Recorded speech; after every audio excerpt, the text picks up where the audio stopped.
Hi hello എല്ലാവർക്കും നമസ്കാരം. നമ്മൾ 2021 തൊട്ട് 25 വരെയുള്ള ഡിഗ്രി പ്രിലിംസ് ക്വസ്റ്റ്യൻ പേപ്പറിൽ വന്നിട്ടുള്ള മുഴുവൻ ചോദ്യങ്ങളും വിശകലനം ചെയ്യുന്ന അത് ഡിസ്കസ് ചെയ്യുന്ന കലാശക്കൊട്ട 2.0യുടെ സീരീസ് ഓഫ് വീഡിയോസ് നിങ്ങളിപ്പം കണ്ടു കാണും.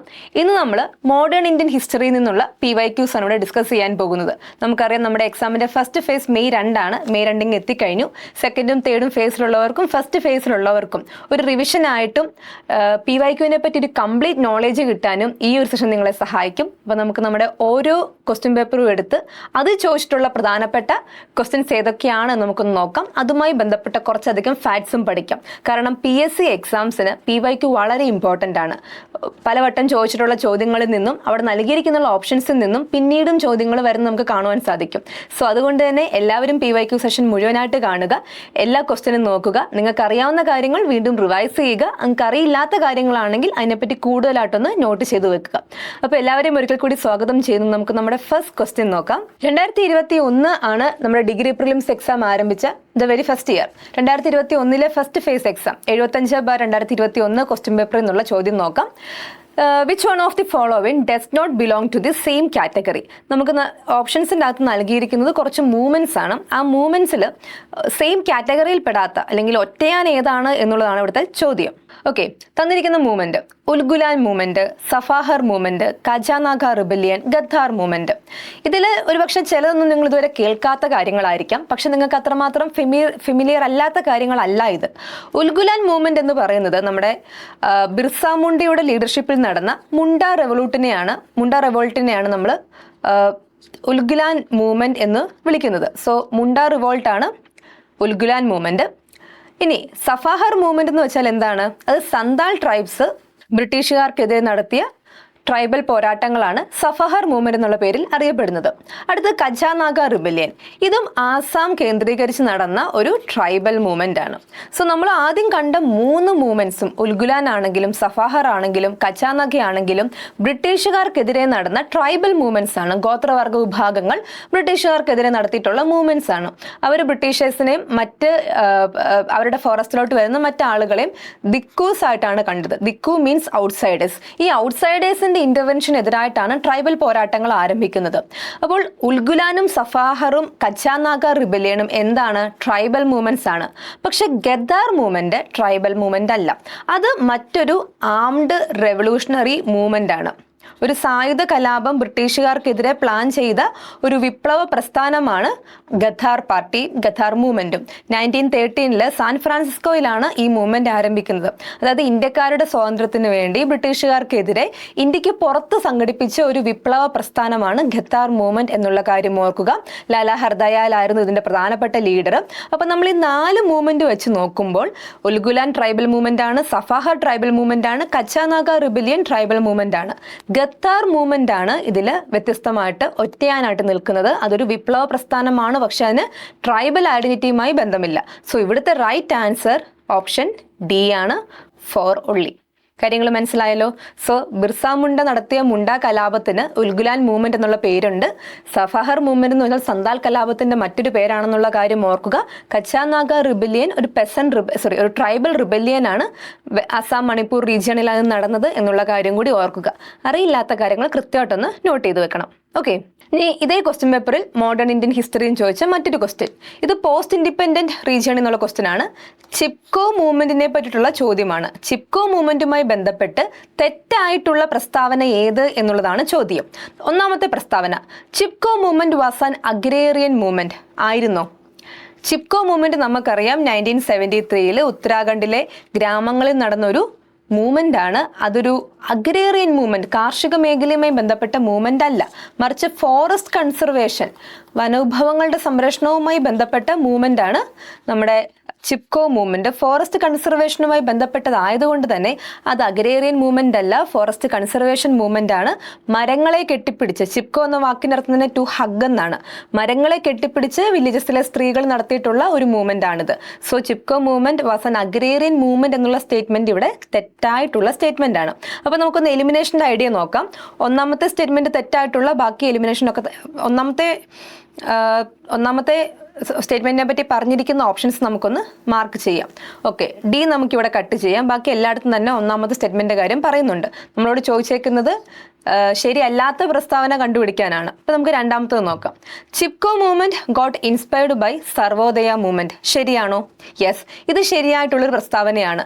ഗാന്ധിയൻ ആശയങ്ങളെയൊക്കെ തന്നെ ഫോളോ ചെയ്തുകൊണ്ട് ഗാന്ധിയൻ ലീഡേഴ്സ് നടത്തിയ ഒരു മൂവ്മെന്റ് ആണ് ചിപ്കോ മൂവ്മെന്റ്. സർവോദയ മൂവ്മെന്റുമായിട്ട് ഇൻസ്പയർ ചെയ്തിട്ടുള്ള മൂവ്മെന്റ് ആണ്. ആൻഡ് അപ്പോൾ ഇത് ശരിയായിട്ടുള്ള പ്രസ്താവനയാണ്. ഇനി third statement, Gaura Devi is an important leader of Chipko movement. ശരിയാണോ? ഇത് ശരിയാണ്. ഗൗരാദേവി ഉത്തരാഖണ്ഡിലെ ഗ്രാമങ്ങളിലെ സ്ത്രീകളുടെ പ്രതിനിധിയായിട്ടാണ് ഈ ഒരു സമരത്തിൽ, ഈ ഒരു പ്രസ്ഥാനത്തിൽ പങ്കെടുത്തത്. അവിടുത്തെ സ്ത്രീകളെ മൊബിലൈസ് ചെയ്തുകൊണ്ട് ഈ ചിപ്കോ മൂവ്മെന്റിലേക്ക് കടന്നു വന്ന വ്യക്തിയാണ് ഗൗരാദേവി. അപ്പം 2ഉം 3ഉം സ്റ്റേറ്റ്മെന്റ്സ് ശരിയാണ്. ഒന്നാമത്തെ സ്റ്റേറ്റ്മെന്റ് മാത്രമേ ഇവിടെ തെറ്റായിട്ടുള്ള സ്റ്റേറ്റ്മെന്റ് ഉള്ളൂ. അപ്പം നമ്മളോട് ചോദിച്ചേക്കുന്ന തെറ്റായ സ്റ്റേറ്റ്മെന്റ് കണ്ടുപിടിക്കാനാണ്. സോ അങ്ങനെ നോക്കുമ്പോൾ ഓപ്ഷൻ എ 1 only ആണ് ഇവിടുത്തെ റൈറ്റ് ആൻസർ. ഓക്കെ, അപ്പം ചിപ്കോ മൂവ്മെന്റ് നമുക്കൊന്ന് സമ്മറൈസ് ചെയ്യാം. 1973 ഉത്തരാഖണ്ഡിലെ റാഞ്ചി വില്ലേജസിലൊക്കെ തന്നെയാണ് ചിപ്കോ മൂവ്മെന്റ് ആരംഭിക്കുന്നത്. അവിടുത്തെ മരങ്ങൾ വെട്ടുന്നതിനെതിരായിട്ടാണ് ഈ ഒരു മൂവ്മെന്റ് ആരംഭിച്ചത്. മരങ്ങളെ ഹഗ് ചെയ്തുകൊണ്ടാണ്, കെട്ടിപ്പിടിച്ചുകൊണ്ടാണ് വില്ലേജസിലെ ആളുകൾ ഇതിനെതിരെ പ്രതിഷേധവുമായി രംഗത്ത് വരുന്നത്. ആൻഡ് സുന്ദർലാൽ ബഹുഗുണ, ഗൗരാദേവി, സുന്ദർലാൽ ബഹുഗുണ,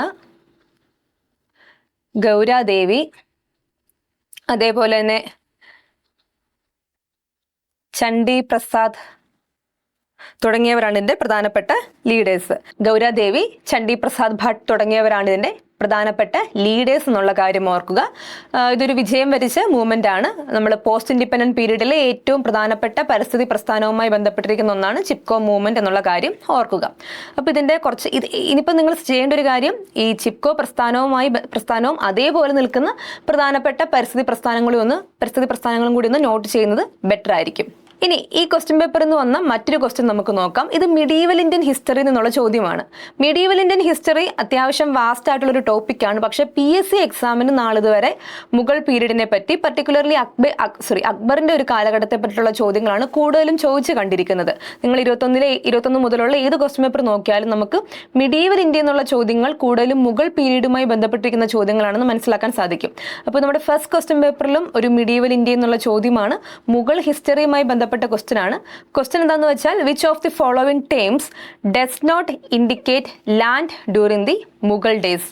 മുഗൾ സാമ്രാജ്യത്തിന്റെ, മുഗൾ ഭരണകാലത്ത് ലാൻഡുമായി ബന്ധമില്ലാത്ത ടേം ഏതാണ് എന്നുള്ളതാണ് ചോദിച്ചേക്കുന്നത്. നമുക്ക് 4 ഓപ്ഷൻസ് നൽകിയിട്ടുണ്ട്. കരോരി, ജാഗിർ, പരത്തി, ഇനാം.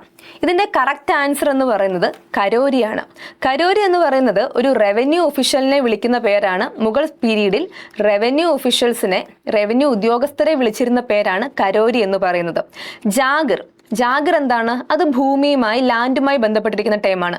നിങ്ങൾ ജാഗിർദാരി സിസ്റ്റം എന്ന് കേട്ടുണ്ടായിരിക്കാം. മുഗൾ പീരീഡിലെ ഒരു പ്രധാനപ്പെട്ട ലാൻഡ് റവന്യൂ സെറ്റിൽമെന്റ് സിസ്റ്റമാണ് മുഗൾ പീരീഡിൽ നിലനിന്നിരുന്ന പ്രധാനപ്പെട്ട സിസ്റ്റമാണ് ജാഗിർദാരി സിസ്റ്റം. നമ്മുടെ മുഗൾ പീരീഡിൽ അക്ബറിന്റെ കാലത്താണ് മൻസബ്ദാരി സിസ്റ്റം ഒക്കെ തന്നെ ഇൻട്രൊഡ്യൂസ് ചെയ്യുന്നത്. മൻസബ്ദാരി സിസ്റ്റത്തിനകത്തെ മൻസബ്ദാർസിനെ, ഉദ്യോഗസ്ഥർക്ക് സാലറി ആയിട്ട് ലാൻഡാണ് കൊടുത്തിരുന്നത്. ആൻഡ് ഈ കൊടുക്കുന്ന ലാൻഡിനെയാണ് ജാഗിർ എന്ന് വിളിക്കുന്നത് എന്നുള്ള കാര്യം ഓർക്കുക. സോ ജാഗിർ മുഗൾ പീരീഡിൽ ലാൻഡുമായി ബന്ധപ്പെട്ട ഒരു ടൈമാണ്. ഇനി പരട്ടി സിസ്റ്റം. എന്താണ് പരത്തി സിസ്റ്റം? അക്ബറിന്റെ തന്നെ കാലഘട്ടത്തിൽ സപ്ത് എന്ന് പറഞ്ഞൊരു സിസ്റ്റം ഇൻട്രൊഡ്യൂസ് ചെയ്തിട്ടുണ്ടായിരുന്നു. ഈ സപ്ത് സിസ്റ്റത്തിനകത്ത് ലാൻഡിനെ 4 ആയിട്ടാണ് ഡിവൈഡ് ചെയ്തിരുന്നത്. അതിലൊരു ലാൻഡ് ക്ലാസിഫിക്കേഷനാണ് പരത്തി എന്ന് പറയുന്നത്. 1 അല്ലെങ്കിൽ 2 വർഷത്തെ പീരീഡിൽ അൺകൾട്ടിവേറ്റ് ആയി കിടക്കുന്ന ലാൻഡിനെയാണ് ഈ പരത്തി ലാൻഡ് കൊണ്ട് ഉദ്ദേശിക്കുന്നത്. അൺകൾട്ടിവേറ്റ്, ഫെർട്ടിലിറ്റി റീഗെയിൻ ചെയ്യാൻ വേണ്ടി ലാൻഡിനെ കൃഷി ചെയ്യാതെ വിട്ടിരിക്കുന്നു. അപ്പം അങ്ങനെ കിടക്കുന്ന ലാൻഡിനെയാണ് പരത്തി കൊണ്ട് ഉദ്ദേശിക്കുന്നത്. ആൻഡ് ഇനാം എന്ന ടൈം, ഇത് റിലീജിയസ് ഇൻസ്റ്റിറ്റ്യൂഷൻസിനൊക്കെ തന്നെ ഗിഫ്റ്റായിട്ട് കൊടുക്കുന്ന ലാൻഡിനെയാണ് ഇനാം എന്ന് വിളിക്കുന്നത്. റിലീജിയസ് ഇൻസ്റ്റിറ്റ്യൂഷൻസിന്, സ്കോളേഴ്സിന് ഒക്കെ തന്നെ ഗിഫ്റ്റായിട്ട് കൊടുക്കുന്ന ലാൻഡിനെയാണ് ഇനാം എന്ന് വിളിക്കുന്നത്. സോ ജാഗിർ ആണെങ്കിലും പരത്തി ആണെങ്കിലും ഇനാം ആണെങ്കിലും മുഗൾ പീരീഡിൽ ഭൂമിയെ, ലാൻഡിനെ കണക്ട് ചെയ്യുന്ന ടേംസ് ആണ്. കരോരി എന്ന് പറയുന്നത് ടോട്ടലി ഡിഫറെൻ്റ് ആണ്. കരോരി എന്ന് പറയുന്നത് റവന്യൂ ഒഫീഷ്യലിനെയാണ് സൂചിപ്പിക്കുന്നത്. സോ ഇവിടുത്തെ റൈറ്റ് ആൻസർ കരോരിയാണ് എന്നുള്ള കാര്യമൊന്ന് ഓർക്കുക. ഇനി 2021 സെക്കൻഡ് ഫേസിലെ ക്വസ്റ്റ്യൻ പേപ്പറിൽ വന്നൊരു ക്വസ്റ്റ്യൻ ആണ്. Among the following statements which are true in relation to the event of partition of Bengal. Partition of ബംഗാളുമായി ബന്ധപ്പെട്ട് ക്വസ്റ്റ്യൻ ആണ് ചോദിച്ചിരിക്കുന്നത്. ഇതിലെ കറക്റ്റ് ആയിട്ടുള്ള സ്റ്റേറ്റ്മെന്റ് ഏതാണെന്നാണ് ചോദിക്കുന്നത്. നിങ്ങളൊരു ക്വസ്റ്റ്യൻ വായിച്ചു നോക്കുമ്പോൾ അവിടെ ട്രൂ ആണോ, ഇൻകറക്റ്റ് ആണോ, കറക്റ്റ് ആണോ നൽകിയിരിക്കുന്നുള്ള കാര്യം കൃത്യമായിട്ട് തന്നെ മാർക്ക് ചെയ്യുക. തന്നിരിക്കുന്ന സ്റ്റേറ്റ്മെന്റിൽ ശരിയായിട്ടുള്ളതാണോ കണ്ടുപിടിക്കേണ്ടത്, തെറ്റായിട്ടുള്ളതാണോ കണ്ടുപിടിക്കേണ്ടത്, അതൊന്ന് കൃത്യമായിട്ട് മാർക്ക് ചെയ്തിട്ട് വേണം ആൻസറിലോട്ട് പോകുവാൻ.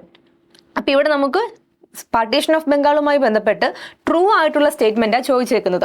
അപ്പോൾ നമുക്ക് ഓരോ സ്റ്റേറ്റ്മെന്റും നോക്കാം. First statement, Lord Curzon issued the order of dividing the province of Bengal. ശരിയാണോ? ഇത് ശരിയാണ്. 1905 പാർട്ടീഷൻ പ്രഖ്യാപിക്കുന്ന സമയത്ത് ലോർഡ് കഴ്സൺ ആണ് ബംഗാൾ വിഭജനം പ്രഖ്യാപിച്ചത്. ആ ഒരു ഓർഡർ ഇഷ്യൂ ചെയ്തത് ആരാണ്? ലോർഡ് കഴ്സൺ ആണ്. ലോർഡ് കഴ്സന്റെ പല പോളിസികളും നമ്മുടെ ഉള്ളിൽ നമ്മുടെ ജനതയ്ക്ക് ഇടയിൽ അല്ലെങ്കിൽ ജനങ്ങൾക്കുള്ളിൽ ഒരു റിയാക്ഷൻ സൃഷ്ടിക്കുകയും അത് പിന്നീട് ഒരു നാഷണലിസമായിട്ട് മാറുകയുമാണ് ചെയ്തത്. ഇനി second question, it was meant to stem the rising tide of nationalism. ഇന്ത്യയിൽ ഉയർന്നു വരുന്ന ദേശീയതയെ സ്റ്റോപ്പ് ചെയ്യാൻ വേണ്ടിയിട്ടാണ് ഈ ഒരു പാർട്ടീഷൻ ഓഫ് ബംഗാൾ നടത്തിയത് എന്നുള്ളതാണ് രണ്ടാമത്തെ സ്റ്റേറ്റ്മെന്റ്. ഇത് ശരിയാണോ? ഇതും ശരിയാണ്. കാരണം എന്തുകൊണ്ട് ബംഗാൾ ഡിവൈഡ് ചെയ്തു? നമുക്കറിയാം ബംഗാളിലാണ് പ്രധാനപ്പെട്ട എല്ലാ മൂവ്മെന്റ്സും ആദ്യം ആരംഭിക്കുന്നത്.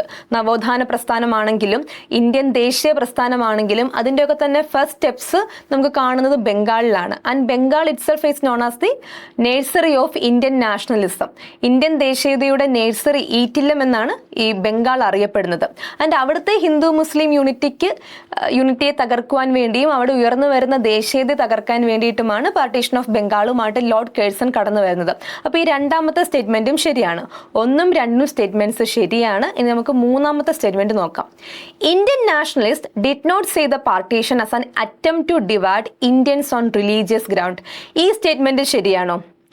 ഈ സ്റ്റേറ്റ്മെന്റ് ശരിയല്ല. ഇവിടുത്തെ പ്രശ്നം ഈ ഒരു ഡിഡ് നോട്ട് എന്നുള്ളൊരു ടേമാണ്. ഇന്ത്യൻ നാഷണലിസ്റ്റ് പാർട്ടീഷനെ, ഇന്ത്യൻ ദേശീയ ലീഡേഴ്സ് ഈ ഒരു ബംഗാൾ പാർട്ടീഷനെ ഇന്ത്യൻ ഹിന്ദു മുസ്ലിം യൂണിറ്റിയെ തകർക്കുന്ന ഒരു കാര്യമായി കണ്ടതുകൊണ്ടാണ് നമ്മൾ അതിനെ എതിർത്തത്. നമ്മൾ അതിനെതിരെ സ്വദേശി പ്രസ്ഥാനമൊക്കെ ആയിട്ട് രംഗത്ത് വരുന്നത്. അതല്ലാതെ ഒരു നോർമൽ അഡ്മിനിസ്ട്രേറ്റീവ് പ്രോസസ്സിന്റെ ഭാഗമായിട്ട് ചെയ്തതാണെങ്കിൽ ഇത്രമാത്രം എതിർപ്പ് ആ ഒരു പാർട്ടീഷൻ ഓഫ് ബംഗാൾ എന്ന് പറയുന്ന മൂവിനെതിരെ നടക്കേണ്ട ആവശ്യമുണ്ടായിരുന്നില്ല. സോ ഇന്ത്യൻ ദേശീയവാദികൾക്ക് ഇത് ഹിന്ദു മുസ്ലിം യൂണിറ്റിയെ തകർക്കുന്നതിന് വേണ്ടി റിലീജിയസ് ഗ്രൗണ്ടിൽ നടന്നൊരു പാർട്ടീഷൻ ആണ് എന്നുള്ള കാര്യം മനസ്സിലായതുകൊണ്ടാണ് ആന്റി പാർട്ടീഷൻ അല്ലെങ്കിൽ സ്വദേശി മൂവ്മെന്റുമായിട്ട് നമ്മുടെ നേതാക്കൾ രംഗത്തിറങ്ങിയതെന്നുള്ള കാര്യം ഓർക്കുക. അപ്പോൾ ഈ ഡിഡ് നോട്ട് സി എന്നാണ് നൽകിയത് കൊണ്ട് തന്നെ ഈ സ്റ്റേറ്റ്മെന്റ് തെറ്റാണ്. 1ഉം 2ഉം സ്റ്റേറ്റ്മെന്റ്സ് മാത്രമേ ശരിയായിട്ടുള്ളൂ. ദാറ്റ് മീൻസ് ദി ആൻസർ എന്ന് പറയുന്നത് ഓപ്ഷൻ ബി ആണ് എന്നുള്ള കാര്യം ഓർക്കുക. ഓപ്ഷൻ ബി ആണ് ഇവിടുത്തെ റൈറ്റ് ആൻസർ. ഓക്കെ, അപ്പം നമ്മൾ ഹിസ്റ്ററി പഠിക്കുമ്പം വെറുതെ ഫാക്ട്സ് മാത്രം പഠിച്ചിട്ട് കാര്യമില്ല. ഓരോ സംഭവങ്ങളെ പറ്റിയിട്ടും ഒരു അറിവുണ്ടാവണം.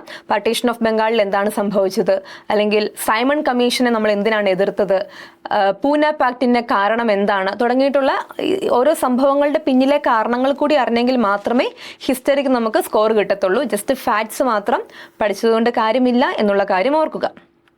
ഇനി ഇതേ ക്വസ്റ്റ്യൻ പേപ്പറിലെ രണ്ടാമത്തെ ചോദ്യം നോക്കാം. ഇത് മിഡീവൽ ഇന്ത്യൻ ഹിസ്റ്ററിയുമായി ബന്ധപ്പെട്ട ക്വസ്റ്റ്യൻ ആണ്. ലാൻഡ് റവന്യൂ പോളിസിയുമായി ബന്ധപ്പെട്ട ക്വസ്റ്റ്യൻ ആണ്. ഇതിലെ question, who instituted the land revenue system named Dasala. Dasala എന്ന് പറയുന്ന ലാൻഡ് റവന്യൂ സിസ്റ്റം ഇൻട്രൊഡ്യൂസ് ചെയ്തത് ആരാണ്? ഇൽത്തുമിഷ് ആണോ, ഷേർഷാ ആണോ, അക്ബർ ആണോ, ഔറംഗസീബ് ആണോ? ഇവിടുത്തെ right answer option C Akbar ആണ്. അക്ബറാണ് ദസാല എന്ന് പറയുന്ന സമ്പ്രദായം ആരംഭിച്ചത്. ഇനി എന്താണ് ദസാല? ഇത് അക്ബറിന്റെ കാലഘട്ടത്തിൽ അക്ബറിന്റെ ഫിനാൻസ് മിനിസ്റ്റർ ആയിട്ടുള്ള രാജ തോഡർമലിന്റെ ലീഡർഷിപ്പിലാണ് ഇത് നടപ്പിലാക്കിയെന്നുള്ള കാര്യം ഓർക്കുക. നമ്മൾ ഹിന്ദിയിൽ ദസ് എന്ന് പറഞ്ഞാൽ 10 എന്നാണല്ലോ അർത്ഥം. അതേപോലെ ഈ ധ എന്ന് പറഞ്ഞാൽ 10 എന്നാണ് അർത്ഥം വരുന്നത്. സോ 10 വർഷത്തേക്ക് ഉള്ളൊരു കണക്കാണ് ദസാല സമ്പ്രദായത്തിൽ നമ്മൾ കാണാൻ പോകുന്നത്. ലാൻഡ് റവന്യൂ സിസ്റ്റമാണെന്ന് വെച്ചാൽ ലാൻഡിൽ നിന്ന് നികുതി പിരിക്കുന്നതുമായി ബന്ധപ്പെട്ട ഒരു സമ്പ്രദായമാണെന്നുള്ള കാര്യം ഓർക്കുക. കഴിഞ്ഞ 10 വർഷത്തിനുള്ളിലെ ആവറേജ് പ്രൊഡക്ഷനും ആവറേജ് പ്രൈസും കൂടി കണക്കിലെടുത്ത് റവന്യൂ ഫിക്സ് ചെയ്യുന്ന ഒരു രീതിയാണ് ഈ ദസാല സമ്പ്രദായം കൊണ്ട് ഉദ്ദേശിക്കുന്നത്. സോ രാജ തോഡർമലാണ് ഇതിന്റെ ഈ സമയത്തെ ഫിനാൻസ് മിനിസ്റ്റർ എന്നുള്ള കാര്യം ഓർക്കുക. അക്ബറിന്റെ കാലഘട്ടത്തിലാണ് ദസാല സമ്പ്രദായം കൊണ്ടുവന്നത് എന്നുള്ള കാര്യം കൂടി ഒന്ന് ഓർക്കുക. ഈ ദസാല സമ്പ്രദായത്തെ നമ്മൾ നേരത്തെ കണ്ട സപ്തി സിസ്റ്റം എന്നും വിളിക്കാൻ പറ്റും. സോ ദസാല സമ്പ്രദായമാണ് സപ്തി സിസ്റ്റം എന്നുള്ള പേരിലും അറിയപ്പെടുന്നത്. ആൻഡ് ഇവിടെയാണ് ലാൻഡിനെ 4ആയിട്ട് ക്ലാസിഫൈ ചെയ്തേക്കുന്നത്. നമുക്ക് ലാൻഡിനെ 4ആയിട്ട് ഇവിടെ ക്ലാസിഫൈ ചെയ്തേക്കുന്ന കാണാൻ സാധിക്കും.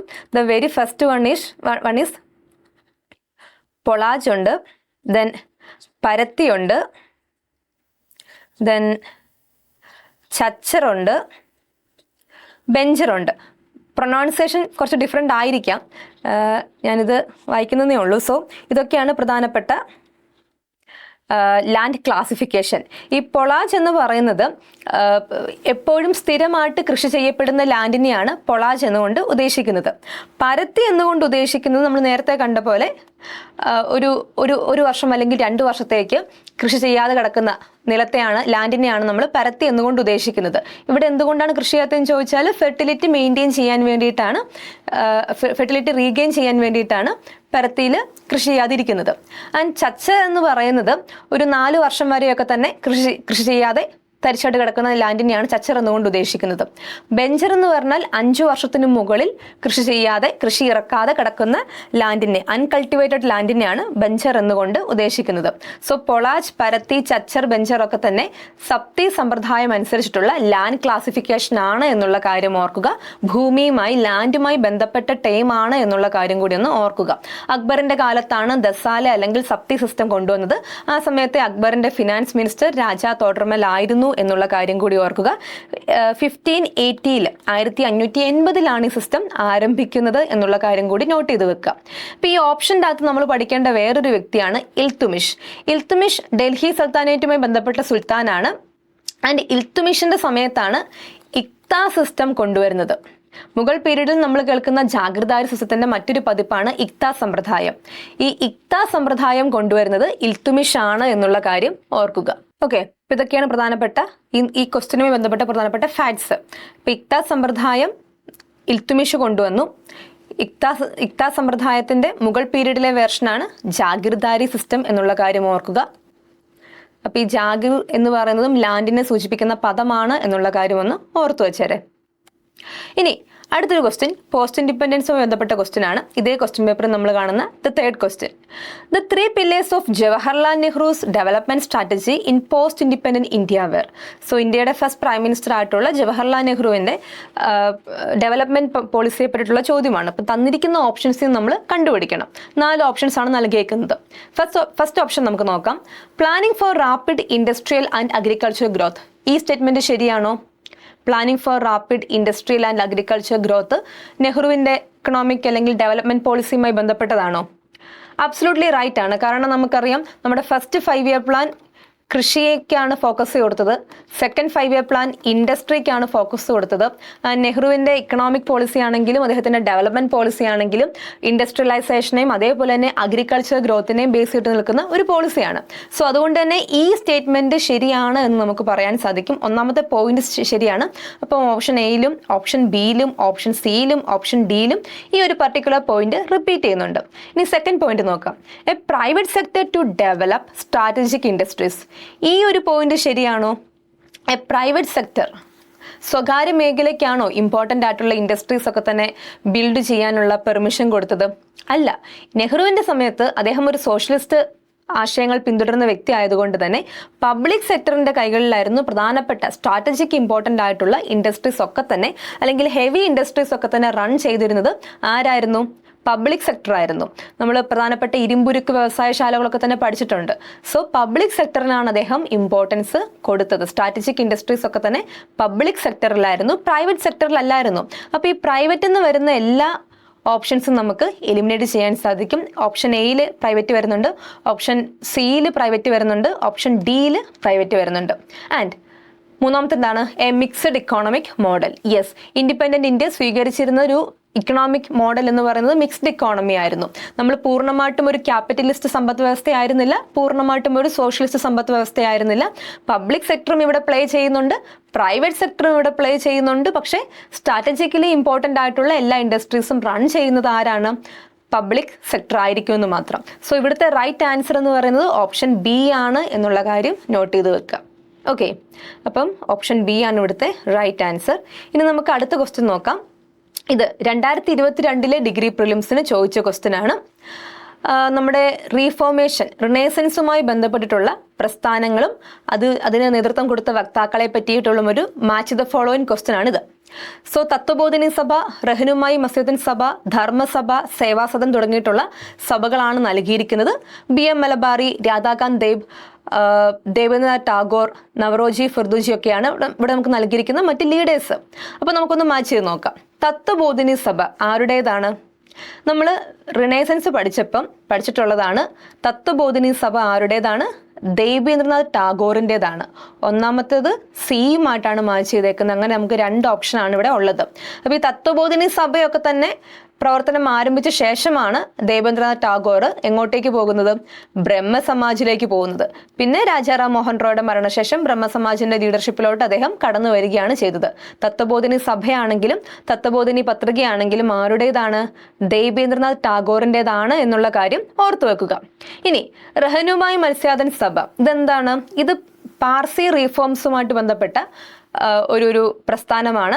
ആൻഡ് ഇത് കണക്ട് ചെയ്തേക്കുന്നത് ഏത് ഓപ്ഷനുമായിട്ടാണ്? ഓപ്ഷൻ ഡി ആണ്. നവറോജി ഫിർദൂജിയുമായിട്ടാണ് റഹ്നുമായി സഭ ബന്ധപ്പെട്ടിരിക്കുന്നത്. സോ സെക്കൻഡ് ഡി ആണ്. 1 സിയും സെക്കൻഡ് ഡിയുമായിട്ടുള്ള ഒറ്റ ഓപ്ഷൻ മാത്രമേ നമ്മുടെ കയ്യിലുള്ളൂ. അപ്പോൾ നമുക്ക് പെട്ടെന്ന് തന്നെ ആൻസറിലോട്ട് എത്താം. ഓപ്ഷൻ എ ആണ് ദ റൈറ്റ് ആൻസർ. ബാക്കിയും കൂടി നമുക്ക് നോക്കാം. ധർമ്മസഭ എന്താണ്? ധർമ്മസഭ രാധാകാന്ത് ദേബുമായിട്ടാണ് ബന്ധപ്പെട്ടിരിക്കുന്നത്. ഇനി എന്താണ് ധർമ്മസഭയുടെ ഉദ്ദേശം? നമുക്കറിയാം ബ്രഹ്മസമാജ് രാജാറാം മോഹൻ റോയ് ആരംഭിച്ചത് ഈ സമൂഹത്തിലെ അല്ലെങ്കിൽ ഹൈന്ദവ മതത്തിൻ്റെ അകത്ത് തന്നെ പല റിച്വൽസും ആക്ച്വലി തെറ്റാണ്, സതി പോലത്തെ റിച്വൽസ് ഒക്കെ തന്നെ എതിർക്കപ്പെടണം. അപ്പം അതിനെതിരായിട്ടുള്ള ഒരു ആശയങ്ങളൊക്കെ തന്നെയാണ് രാജാറാം മോഹൻ റോയ് ബ്രഹ്മസമാജിലൂടെ പ്രചരിപ്പിച്ചത്. ആൻഡ് അദ്ദേഹം ഒരു മോണോതീയിസ്റ്റ് ആയിരുന്നു. ഏകദൈവ വിശ്വാസത്തിലായിരുന്നു അദ്ദേഹം ഫോക്കസ് ചെയ്തുകൊണ്ടിരുന്നത്. അപ്പോൾ ആ ഐഡിയാസ് ഒക്കെ തന്നെ പ്രചരിപ്പിക്കാൻ വേണ്ടിയിട്ടാണ് ബ്രഹ്മസമാജുമായിട്ട് രാജാറാം മോഹൻ റോയ് വരുന്നത്. അപ്പോൾ അത് ഓർത്തഡോക്സ് ഹിന്ദുസിൻ്റെ സെന്റിമെന്റ്സിനെ ഹെർട്ട് ചെയ്തു. അപ്പോൾ ഓർത്തഡോക്സ് കൺസർവേറ്റീവ് ഹിന്ദുസ് ബ്രഹ്മസമാജിനെ കൗണ്ടർ ചെയ്യാൻ വേണ്ടി ആരംഭിച്ച സംഘടനയാണ് ധർമ്മസഭ. ആൻഡ് ധർമ്മസഭയുടെ ഫൗണ്ടറാണ് രാധാകാന്ത് ദേബ് എന്നുള്ള കാര്യം ഓർക്കുക. സോ ധർമ്മസഭ 3 ബിയുമായിട്ടാണ് കണക്ട് ആയേക്കുന്നത്. ഇനി സേവാസദൻ അത് എയുമായിട്ടാണ് കണക്ട് ആയിരിക്കുന്നത്. BM മലബാറിയാണ് സേവാസദന്റെ പ്രധാനപ്പെട്ട ലീഡർ. ഇനി ആരാണ് BM മലബാറി? BM മലബാറിയാണ് ഏജ് ഓഫ് കൺസെന്റ് ആക്ട് നിലവിൽ വരാൻ ഏറ്റവും അധികം പ്രവർത്തിച്ച ഒരു പ്രധാനപ്പെട്ട ലീഡർ. BM മലബാറിയാണ് ഏജ് ഓഫ് കൺസെന്റ് ആക്ട് നിലവിൽ വരാൻ വേണ്ടി വളരെയധികം പ്രവർത്തിച്ച ഇൻസ്ട്രുമെന്റൽ ആയിട്ടുള്ളൊരു വ്യക്തി എന്നുള്ള കാര്യം ഓർക്കുക. സോ അങ്ങനെ നോക്കുമ്പോൾ ഓപ്ഷൻ എ ആണ് ഇവിടുത്തെ റൈറ്റ് ആൻസർ. ഓക്കെ, അപ്പം നമുക്ക് ഏറ്റവും അധികം ചോദ്യങ്ങൾ വന്നിരിക്കുന്ന മേഖല റിനൈസൻസിൻ്റെ പാർട്ടാണ്. സോ റിനൈസൻസ് കൃത്യമായിട്ട് തന്നെ പഠിക്കുക. പ്രധാനപ്പെട്ട ഓർഗനൈസേഷൻസ്, അവയുടെയൊക്കെ തന്നെ ഫൗണ്ടേഴ്സ്, പ്രധാനപ്പെട്ട ലീഡേഴ്സ്, അവരുടെ പത്രങ്ങൾ, അവരേത് അനാചാരത്തിനെതിരായിട്ടാണ് നിലകൊണ്ടത്, അപ്പോൾ അതിനെ പറ്റിയിട്ടുള്ള കാര്യങ്ങളൊക്കെ കൂടി ഒന്ന് ഓർക്കുക. ഓക്കെ, ഇനി 2022 ചോദിച്ച മറ്റൊരു ക്വസ്റ്റ്യൻ ആണിത്. ഇതും ഒരു മാച്ച് ദ ഫോളോയിങ് ക്വസ്റ്റ്യൻ ആണ്. ബ്രിട്ടീഷ് ഇന്ത്യൻ ഹിസ്റ്ററിയുമായി ബന്ധപ്പെട്ട ക്വസ്റ്റ്യൻ ആണ്. Regulating act of 1773, subsidiary alliance system, department of agriculture and commerce, August offer തുടങ്ങിയവയെ നമ്മൾ ആ സമയത്തെ ഗവർണർ ജനറൽമാരുമായിട്ടും വൈസ്രോയിമാരുമായിട്ടും കണക്ട് ചെയ്യണം. അപ്പോൾ റെഗുലേറ്റിംഗ് ആക്ട് ഓഫ് 1773 നമുക്കറിയാം 1772 വരെ 1765 മുതൽ 1772 വരെയുള്ള പീരീഡിൽ ഒരു ഡ്യുവൽ സിസ്റ്റം ഓഫ് ഗവൺമെന്റ് ആയിരുന്നു കമ്പനിയുടെ ഭാഗമായിട്ട് ബംഗാളിലും മറ്റു റീജിയൻസിലും ഉണ്ടായിരുന്നത്. ദിവാനി റൈറ്റ്സ് കമ്പനിയുടെ കൈകളിലും നിസാമത്ത് റൈറ്റ്സ് ബംഗാൾ നവാബിന്റെ കയ്യിലും. ആ സിസ്റ്റം മാറി പകരം ഒരു ബ്രിട്ടീഷ് നിയമം ഇന്ത്യക്ക് വേണ്ടി ആദ്യം പാസ്സായത് റെഗുലേറ്റിംഗ് ആക്ട് ഓഫ് 1773 അപ്പോൾ അത് നടക്കുന്ന സമയത്തെ ഇന്ത്യയുടെ അല്ലെങ്കിൽ ആ സമയത്തെ പ്രധാനപ്പെട്ട വ്യക്തി എന്ന് പറയുന്നത് ആരാണ്? വാറൻ ഹേസ്റ്റിങ്സ് ആണ്. Warren Hastings regulating act of 1773 governor of Bengal ആയിട്ടുള്ള Warren Hastings governor general of ബംഗാളായി മാറി എന്നുള്ള കാര്യം കൂടി ഒന്ന് ഓർക്കുക. ഗവർണർ ജനറൽ ഓഫ് ബംഗാളായി മാറി. ഇനി സബ്സിഡറി അലയൻസ് അല്ലെങ്കിൽ സൈനിക സഹായ വ്യവസ്ഥ. സബ്സിഡറി അലയൻസ് എന്താണ് ഉദ്ദേശിക്കുന്നത്? പ്രിൻസിലി സ്റ്റേറ്റ്സിനെ, നാട്ടുരാജ്യങ്ങളെ ബ്രിട്ടന്റെ കൂടെ ആക്കാൻ വേണ്ടി അല്ലെങ്കിൽ കമ്പനിയുടെ ഭാഗമാക്കാൻ വേണ്ടി അവർ കൊണ്ടുവന്ന പോളിസിയാണ് സബ്സിഡറി സിസ്റ്റം. ഇതനുസരിച്ച് നാട്ടുരാജാക്കന്മാരുടെ പട്ടാളത്തിന് പകരം കമ്പനിയുടെ പട്ടാളം, കമ്പനിയുടെ മിലിറ്ററി അവരെ അവരുടെ ആഭ്യന്തര കാര്യങ്ങളിലും ബാഹ്യ ശക്തികളുമായിട്ടുള്ള പോരാട്ടങ്ങളിലും സഹായിക്കും. ഇതാണ് ഈ സബ്സിഡറി അലയൻസ് കൊണ്ട് ഇവർ ഉദ്ദേശിക്കുന്നത്. അതിന് പ്രതിഫലമായിട്ട് ഈ പട്ടാളത്തെ, കമ്പനിയുടെ പട്ടാളത്തെ നാട്ടുരാജാക്കന്മാർ മെയിൻറ്റെയിൻ ചെയ്യണം. സോ സബ്സിഡറി അലയൻസ് സിസ്റ്റം കൊണ്ടുവന്നത് ലോർഡ് വെല്ലസ്ലി ആണ് എന്നുള്ള കാര്യം ഓർക്കുക. സോ 1 ഡിയുമായിട്ടും 2 സിയുമായിട്ടാണ് മാച്ച് അയക്കുന്നത്. അങ്ങനെ ഒറ്റ ഓപ്ഷൻ മാത്രമേ നമ്മുടെ കയ്യിലുള്ളത്, ഓപ്ഷൻ ബി ആണ്. ഇനി department of agriculture and commerce, ഇതെല്ലാവർക്കും അറിയണമെന്നില്ല. പക്ഷേ റെഗുലേറ്റിംഗ് ആക്ടും സബ്സിഡറി അലയൻസും കൃത്യമായിട്ട് മാച്ച് ചെയ്ത വ്യക്തികൾക്ക് മൂന്നാമത്തെ ആൻസർ എത്താൻ യാതൊരു പ്രയാസവും ഉണ്ടാവത്തില്ല. Department of agriculture and commerce ആരുടെ കാലത്താണ് കൊണ്ടുവരുന്നത്? ലോർഡ് മേയോയുടെ കാലത്താണ്. എയുമായിട്ടാണ് ഇത് മാച്ച് ആവുന്നത്. ഇനി ഓഗസ്റ്റ് ഓഫർ 1940 ഓഗസ്റ്റ് ഓഫറിന്റെ സമയത്തെ ഇന്ത്യയുടെ വൈസ്രോയി ആരായിരുന്നു? അത് സെക്കൻഡ് വേൾഡ് വാർ നടക്കുന്ന സമയത്ത് ഇന്ത്യയുടെ വൈസ്രോയി ആരായിരുന്നു? ലോർഡ് ലില്ലിൻകോ ആയിരുന്നു. സോ 4 ബിയുമായിട്ട് മാച്ച് ചെയ്യുന്നു. അങ്ങനെ ഓപ്ഷൻ ബി ആണ് ഇവിടുത്തെ റൈറ്റ് ആൻസർ എന്നുള്ള കാര്യം ഓർക്കുക. Option B is the right answer. അപ്പം വൈസ്രോയിമാരും ഗവർണർ ജനറൽമാരും ഒന്ന് ഫോക്കസ് ചെയ്യുക. ഇനി 2022 ഈ ക്വസ്റ്റ്യൻ പേപ്പറിലെ മറ്റൊരു ക്വസ്റ്റ്യൻ, നമ്മുടെ ഇന്ത്യൻ ഹിസ്റ്ററിയിൽ നടന്ന പ്രധാനപ്പെട്ട സംഭവങ്ങളിൽ ക്രൊണോളജിക്കൽ ഓർഡറിൽ ഒന്ന് എഴുതാൻ പറഞ്ഞിരിക്കുകയാണ്. ഇവിടെ തന്നിരിക്കുന്ന സംഭവങ്ങൾ Rowlatt act, Poona pact and partition of Bengal, Lucknow pact, ഇത്രയാണ് നൽകിയിരിക്കുന്നത്. ഇതിൽ റൗലറ്റ് ആക്ട് എന്ന് പറയുന്നത് 1919 സംഭവിച്ചത്. പൂന പാക്ട്, അംബേദ്കറും മഹാത്മാഗാന്ധിയും തമ്മിലുള്ള പൂന പാക്ട് നടന്നത് 1932. പാർട്ടീഷൻ ഓഫ് ബംഗാൾ നടന്നത് 1905. ലക്നൗ പാക്ട്, മുസ്ലിം ലീഗും കോൺഗ്രസും ഒരുമിച്ച് പ്രവർത്തിക്കാൻ തീരുമാനിച്ച ലക്നൗ പാക്ട് നടന്നത് 1916.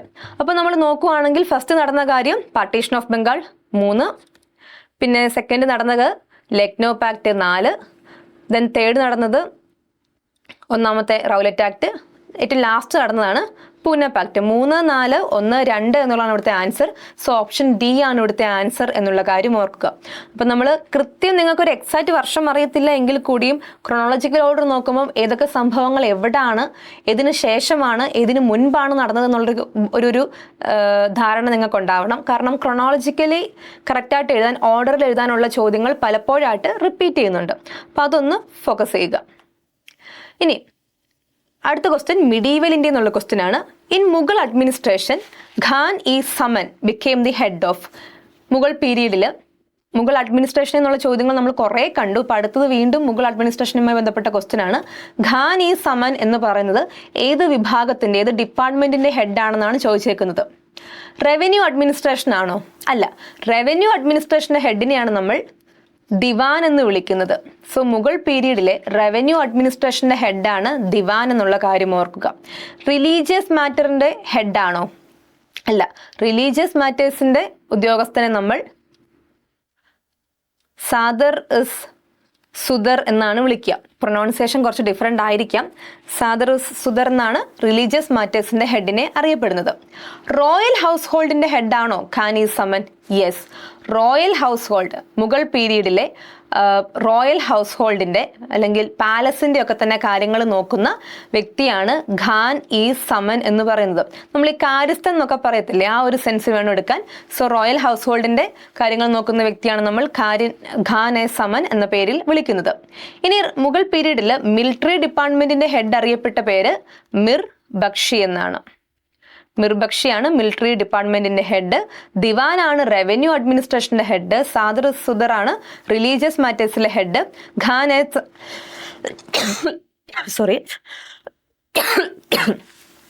ഖാൻ എ സമനാണ് നമ്മുടെ റോയൽ ഹൗസ് ഹോൾഡിന്റെ ഹെഡ്. അപ്പോൾ ഇത്തരം കാര്യങ്ങളൊക്കെ ഒന്ന് നോട്ട് ചെയ്ത് വെക്കുക. മിഡീവൽ ഇന്ത്യൻ ഹിസ്റ്ററിയിൽ നിങ്ങൾ പ്രധാനമായിട്ടും പഠിക്കേണ്ടത് മുഗൾ അഡ്മിനിസ്ട്രേഷൻ.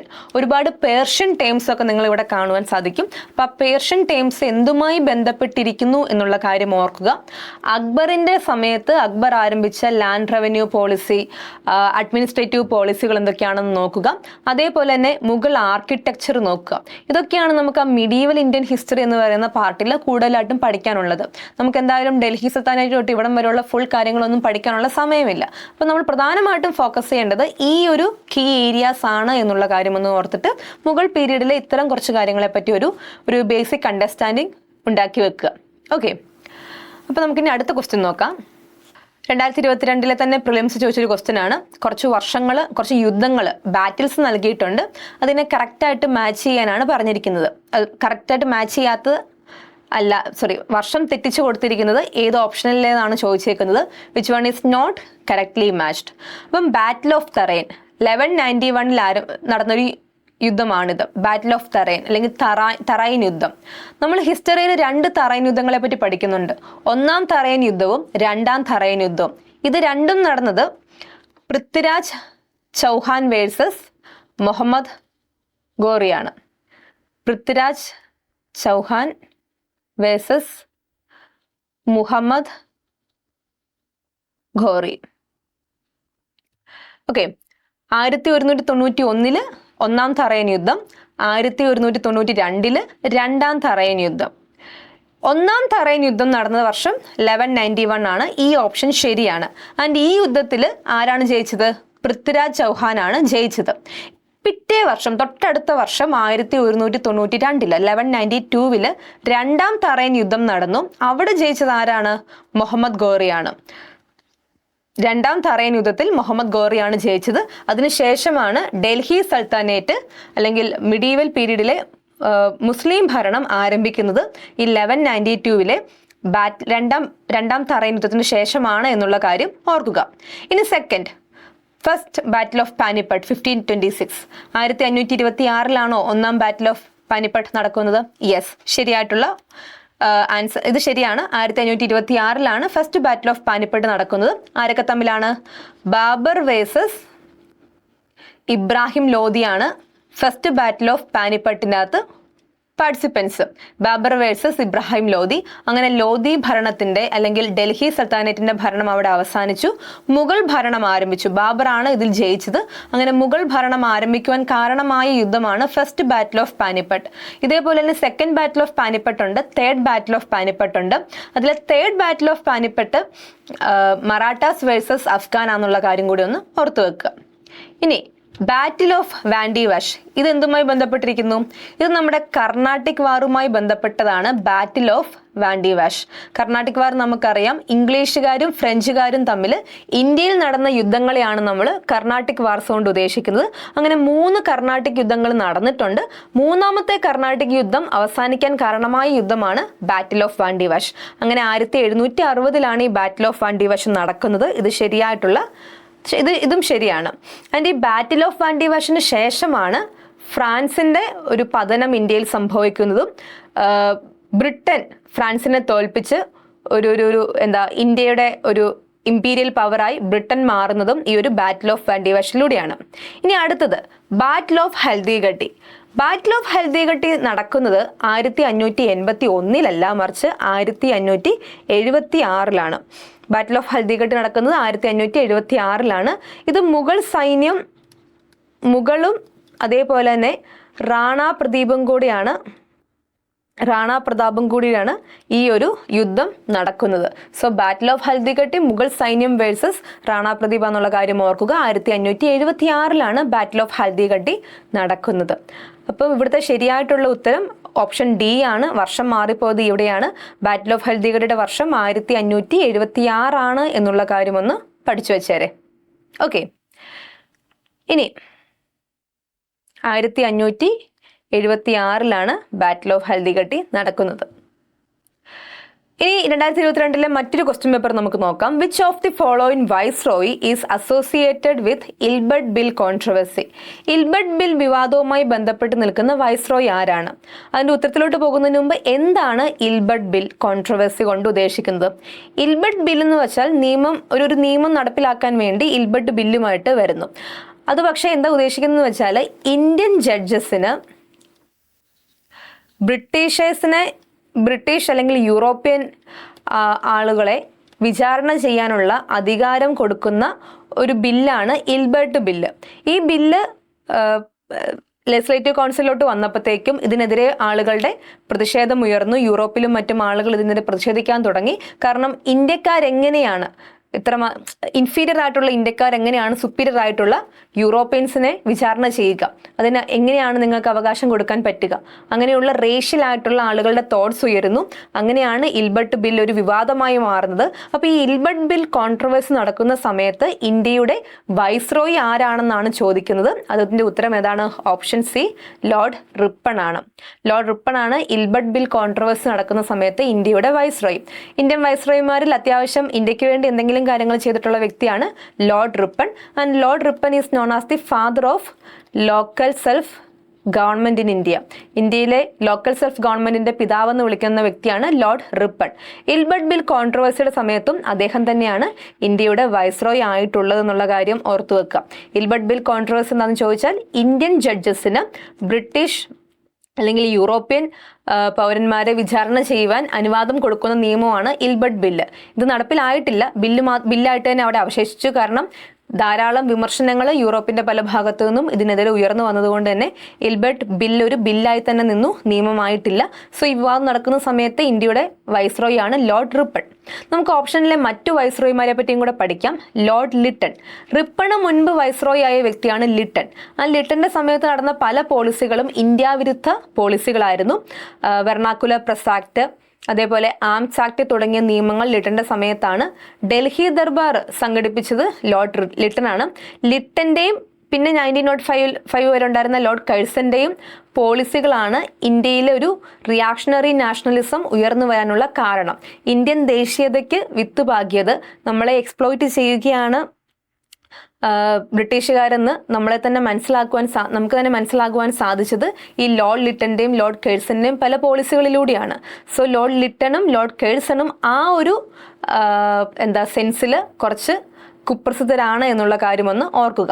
ലോർഡ് ലിട്ടന്റെ സമയത്താണ് vernacular press act, arms act ഒക്കെ വരുന്നത്. ലോർഡ് കഴ്സന്റെ സമയത്താണ് ബംഗാൾ വിഭജനം നടക്കുന്നത്, ഇന്ത്യൻ യൂണിവേഴ്സിറ്റീസ് ആക്ട് ഒക്കെ തന്നെ വരുന്നത്. ലോർഡ് മിന്റോ പിൽക്കാലത്താണ് ഇന്ത്യയുടെ വൈസ്രോയി ആയത്. ഗവൺമെന്റ് ഓഫ് ഇന്ത്യ ആക്ട് 1909 ഒക്കെ തന്നെ മിന്റോ മോർലി റീഫോംസ് എന്നാണ് അറിയപ്പെടുന്നത്.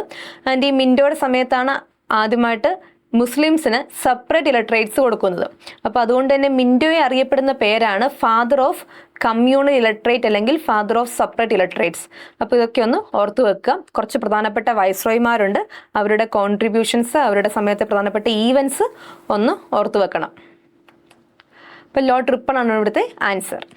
ഇനി അടുത്ത question, who was the British governor general of India during the revolt of 1857?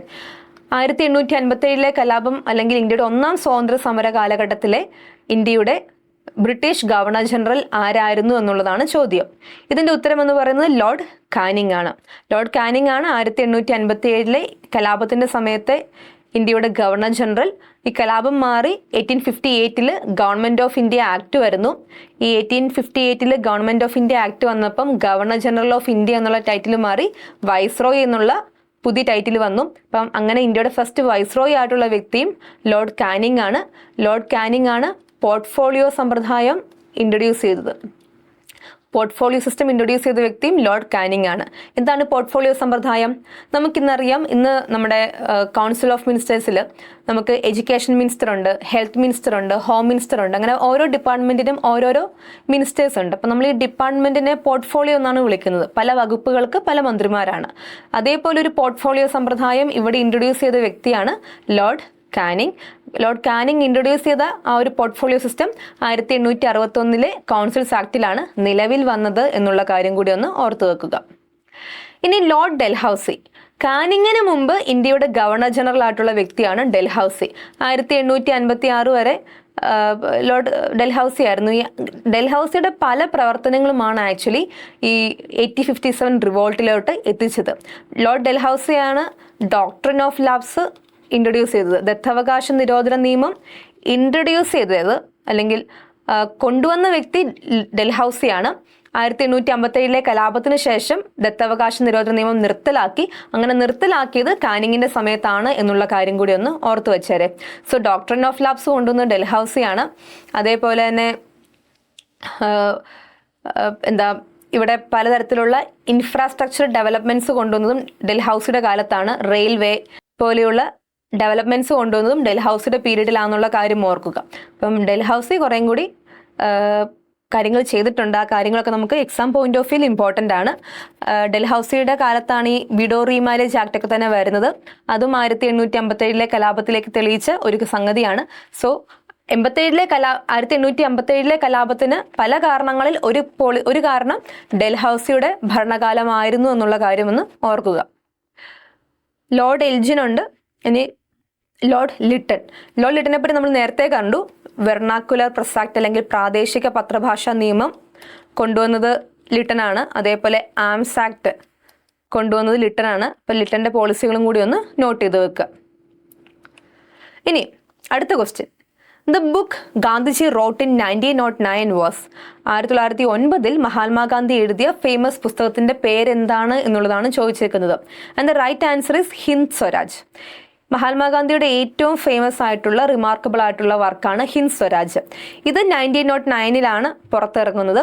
And Hind സ്വരാജിൽ അദ്ദേഹം ഒരു ലേഖനം പോലെയല്ല എഴുതുന്നത്. അതിൻ്റെ ഒരു നറേറ്റീവ് എന്ന് വെച്ചാൽ എഡിറ്ററും റീഡറും തമ്മിലുള്ള ഒരു കോൺവെർസേഷൻ ആയിട്ടാണ് ഇതിൻ്റെ ഒരു നറേറ്റീവ് പോകുന്നത്. എഡിറ്ററും റീഡറും തമ്മിലുള്ളൊരു കോൺവെർസേഷനാണ്. ആൻഡ് എഡിറ്ററായിട്ട് മഹാത്മാഗാന്ധി തന്നെയാണ് വരുന്നത്. അപ്പോൾ ഈ ഹിന്ദ് സ്വരാജിലൂടെ അദ്ദേഹത്തിൻ്റെ ഐഡിയാസ് ഒക്കെ തന്നെ അദ്ദേഹം ഷെയർ ചെയ്യുന്നുണ്ട്. അദ്ദേഹം വെസ്റ്റേൺ ഇൻഡസ്ട്രിയലൈസേഷനൊക്കെ തന്നെ എതിരായിട്ട് നിന്നൊരു വ്യക്തിയാണ്. അപ്പം ബ്രിട്ടീഷുകാർ ഇവിടം വിട്ട് പോകുന്നത് മാത്രമല്ല യഥാർത്ഥ സ്വരാജ് അല്ലെങ്കിൽ സ്വാതന്ത്ര്യം. നമ്മൾ ഈ ഒരു വെസ്റ്റേൺ ഇൻഡസ്ട്രിയലൈസേഷൻ്റെ പ്രശ്നങ്ങളിൽ നിന്നൊക്കെ നമ്മൾ രക്ഷപ്പെടുന്നതും കൂടിയിട്ടാണ് യഥാർത്ഥ സ്വരാജ് എന്നൊക്കെ പറഞ്ഞ് അദ്ദേഹത്തിൻ്റെ ആശയങ്ങളൊക്കെ തന്നെ അദ്ദേഹം പ്രചരിപ്പിച്ചത് ഈ ഹിന്ദ് സ്വരാജ് എന്ന് പറഞ്ഞ ബുക്കിലാണ്. അപ്പോൾ ഇന്ത്യയിൽ ആക്റ്റീവ് പൊളിറ്റിക്സിലോട്ട് ഇറങ്ങുന്നതിന് മുൻപേ അദ്ദേഹം എഴുതിയ പുസ്തകമാണ് ഹിന്ദ് സ്വരാജ്. 1915 മഹാത്മാഗാന്ധി സൗത്ത് ആഫ്രിക്കയിൽ നിന്ന് ഇന്ത്യയിലേക്ക് എത്തുന്നത്. അതിനുശേഷം 19 തൊട്ടാണ് അദ്ദേഹം ഓൾ ഇന്ത്യ ലെവലിലോട്ട് ആക്റ്റീവായിട്ട് ഇറങ്ങുന്നത്. 16 17 ഒക്കെ തന്നെ അദ്ദേഹം പ്രവർത്തിക്കുന്നുണ്ടെന്ന് പറഞ്ഞാൽ പോലും ഓൾ ഇന്ത്യ ലെവലിലോട്ട് വരുന്നത് റൗലറ്റ് ആക്ടിന് ശേഷമാണ്. ഓക്കെ, അപ്പം ഹിന്ദ് സ്വരാജ് അതിനൊക്കെ വളരെ മുമ്പേ എഴുതിയ പുസ്തകമാണ്. 1909 ഹിന്ദ് സ്വരാജ് അദ്ദേഹം എഴുതുന്നത്. പിന്നീട് മൈ എക്സ്പീരിയൻസ് വിത്ത് ട്രൂത്ത് എന്ന് പറഞ്ഞ അദ്ദേഹത്തിൻ്റെ ആത്മകഥ പിൽക്കാലത്താണ് അദ്ദേഹം എഴുതി പബ്ലിഷ് ഒക്കെ ചെയ്യുന്നത്. ഹിന്ദ് സ്വരാജ് ആണ് ഈ തന്നിരിക്കുന്ന ലിസ്റ്റിലെ ഫസ്റ്റ് ബുക്ക് എന്നുള്ള കാര്യം ഓർക്കുക. 1909 പബ്ലിഷ് ചെയ്ത ബുക്ക് ഹിന്ദ് സ്വരാജ് ആണ്. ഇനി 22 തന്നെ മറ്റൊരു ക്വസ്റ്റ്യൻ ആണ്. ഇത് മിഡീവൽ ഇന്ത്യയുമായി ബന്ധപ്പെട്ട ക്വസ്റ്റ്യൻ ആണ്. ഈ ക്വസ്റ്റ്യൻ ആക്ച്വലി UPSC എക്സാമിനൊക്കെ തന്നെ ഇതിനു മുൻപ് ചോദിച്ചിട്ടുള്ള ഒരു ക്വസ്റ്റ്യൻ ആണ്. ഔറംഗസീബിന്റെ പീരീഡുമായി ബന്ധപ്പെട്ട question. First statement, Aurangzeb banished singing in his court. Second statement, largest number of books on Indian classical music were written during Aurangzeb's reign. അപ്പോൾ ഇതിലെ ശരിയായിട്ടുള്ള ഈ രണ്ട് സ്റ്റേറ്റ്മെന്റിലെ ശരിയായിട്ടുള്ള സ്റ്റേറ്റ്മെന്റ്, കറക്റ്റ് സ്റ്റേറ്റ്മെന്റ് ഏതാണെന്നാണ് ചോദിച്ചേക്കുന്നത്. So Aurangzeb banished singing in his court. അദ്ദേഹത്തിന്റെ സദസ്സിൽ അദ്ദേഹം സംഗീതം നിരോധിച്ചോ? യെസ്, ഇത് ശരിയായിട്ടുള്ള സ്റ്റേറ്റ്മെന്റ് ആണ്. നമ്മൾ മുഗൾ ചക്രവർത്തിമാരും നോക്കുമ്പം അക്ബറും ഷാജഹാനും ജഹാംഗീറും ഒക്കെ തന്നെ കുറേയും കൂടി കലകളെ പ്രോത്സാഹിപ്പിച്ച, ആർക്കിടെക്ചറിനെയൊക്കെ തന്നെ പ്രോത്സാഹിപ്പിച്ച ഒരു റൂളറായിരുന്നു. പക്ഷെ ഔറംഗസീബിലോട്ട് വരുമ്പം അവർക്ക് മുൻഗാമികളെ കമ്പയർ ചെയ്ത് ഔറംഗസീബ് കുറേയും കൂടി സ്ട്രിക്റ്റ് ആയിട്ട്, റിജിഡായിട്ട് ഇസ്ലാമിക് പോളിസികളൊക്കെ തന്നെ പിന്തുടരുന്ന ഒരു വ്യക്തിയായിരുന്നു ഔറംഗസീബ്. അതുകൊണ്ട് തന്നെ അദ്ദേഹം സംഗീതമൊക്കെ തന്നെ അദ്ദേഹത്തിൻ്റെ സദസ്സിൽ നിരോധിച്ചിരുന്നു. പക്ഷേ അദ്ദേഹത്തിൻ്റെ കാലഘട്ടത്തിൽ തന്നെയാണ് ഇന്ത്യൻ ക്ലാസിക്കൽ മ്യൂസിക്കിനെ പറ്റിയിട്ടുള്ള ഏറ്റവും അധികം പുസ്തകങ്ങളൊക്കെ തന്നെ രചിക്കപ്പെട്ടത്.